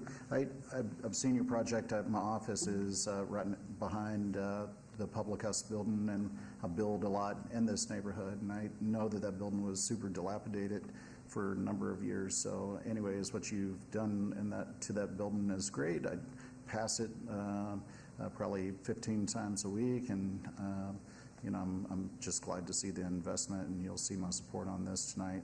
So thank you very much. Thank you. Commissioner Williams.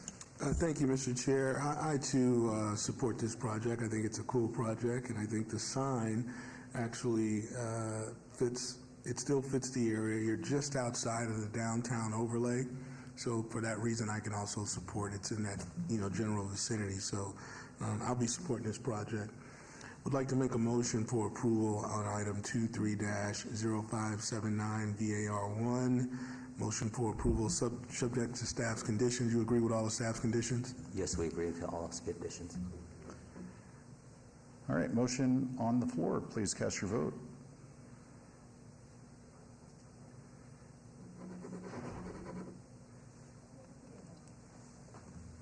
We'll take a verbal. Chairperson, yay. Commissioner Walsh? Yay. Commissioner Taylor? Yay. Commissioner Williams? Yay. Commissioner Kusama? Yay.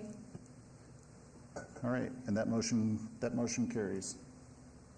And Mr. Chairman, that item is final action tonight unless appealed to the city clerk within 10 days. All right, thank you. Thank you. Thank you. Moving on to item 37, which is 23-0580 WVR1, applicant owner Escape Resorts Incorporated for possible action on a land use entitlement project request to allow 8-foot solid wall in the front yard area where 5 feet with a 2-foot solid base is the maximum height allowed at 1108 East Ogden Avenue, Ward 5. Staff recommends approval. Can we get the staff report, please? Mr. Chairman, staff has determined that the design and materials which will be utilized for the proposed wall are aesthetically compatible with the proposed development and surrounding development in the downtown area. Further, staff has determined that the security concerns for public safety justify the deviation from typical design standards of walls in the front yard setback area and is hereby within the realm of approval of the requested waiver. Thank you. Thank you. Good evening. Good evening. Would you like us to introduce ourselves? Or yes. Okay. Mike Pansero, Spark Design Group. I'm the architect at 1604 South Commerce. Thank you. And Mark Hunter, 1108 East Ogden. I am the co-owner of the business. Thank you. So we originally submitted this. It was under SCR 78465, and we had it as a 6-foot fence. We originally proposed it at 8, but there was some compromise with the city. We went with 6. And during the building process, the owners have suffered vandalism and theft and things like that. And now that it's getting complete, we have really deep concerns about, the vagrancy and crime in the neighborhood, as well as we have a pool that's going to be directly behind this fence, and if folks are able to jump that fence, they would be subject to possibly drowning in the pool. So we want to make sure that we're protecting, both their guests as well as the, public at large. Thank you. As we said before, we are in opportunity zone, and it is an up-and-coming neighborhood. We are doing our part to improve it and put investment in it, where not only bring in the hotel, but a restaurant, a gastropub as well. And the safety of our guests is going to be utmost importance. We've had break-ins as recent as this morning of people hopping the fence, and it's just a reoccurring thing that at 6 foot it's just so easy to climb over. So we're requesting this as a safety precaution. I would also like to note, we did design it as an 8-foot fence as far as the structural requirements, knowing that if you guys did not approve it, we would keep it at the 6, but it's already been designed and approved with the structural reinforcement needed for an 8-foot fence. Okay, thank you.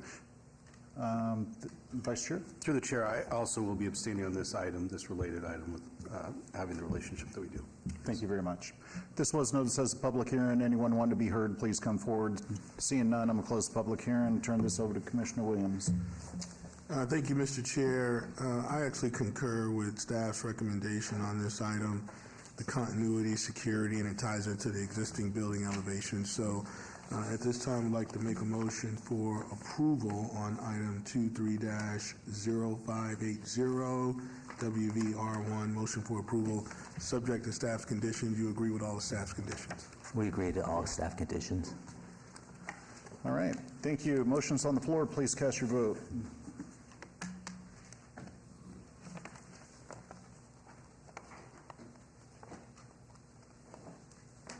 And that motion carries. And that item is final action tonight, unless appealed to the city clerk in 10 days. All right, Thank you all. Thank you, Chair and all the commissioners. Appreciate your time. Thank you.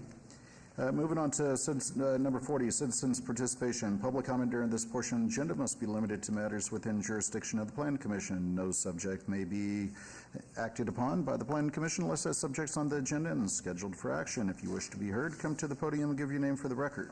The amount of discussion on any single subject, as well as the amount of time any single speaker is allowed, may be limited. Seeing none, this meeting's adjourned. Oh, sorry, I didn't see it. Meeting unadjourned. I had one gentleman out here that, come on up. I don't speak real estate or anything. I found out yesterday that there's a, and I may be saying this wrong, proposed Walmart Supercenter in the northwest part of town. And I received an email from our HOA that it was going to be on the agenda. Could I get your name and address? Oh, I'm sorry. Carl Hinkamp. Okay. Live at 9009 Reindeer Lake Street. There's no lake and there's no reindeer there. So okay. As I understand this, and could be making a whole lot of errors here in technical accuracy, is that there's a requirement for a waiver or a special permit for gasoline and alcohol. What item are you speaking I don't know the item number. I thought it was going to be called. I'm sorry. Mr. Chairman, through you, that particular, we did meet with an applicant about a possible application, but they have not formally submitted that application, and it has not been placed on an agenda. And as of this evening, they have chosen not to move forward with that project. It will be put on indefinite pause. Okay, I guess makes my list here moot. So no further comment? I guess not. Anyone else wanting to be heard? Anybody I'm missing out here? This meeting's adjourned. Sorry, my apologies. I don't know the procedures here. No, it's so- all good. Thank you for coming out. Want to talk aviation, I can do that. Sorry.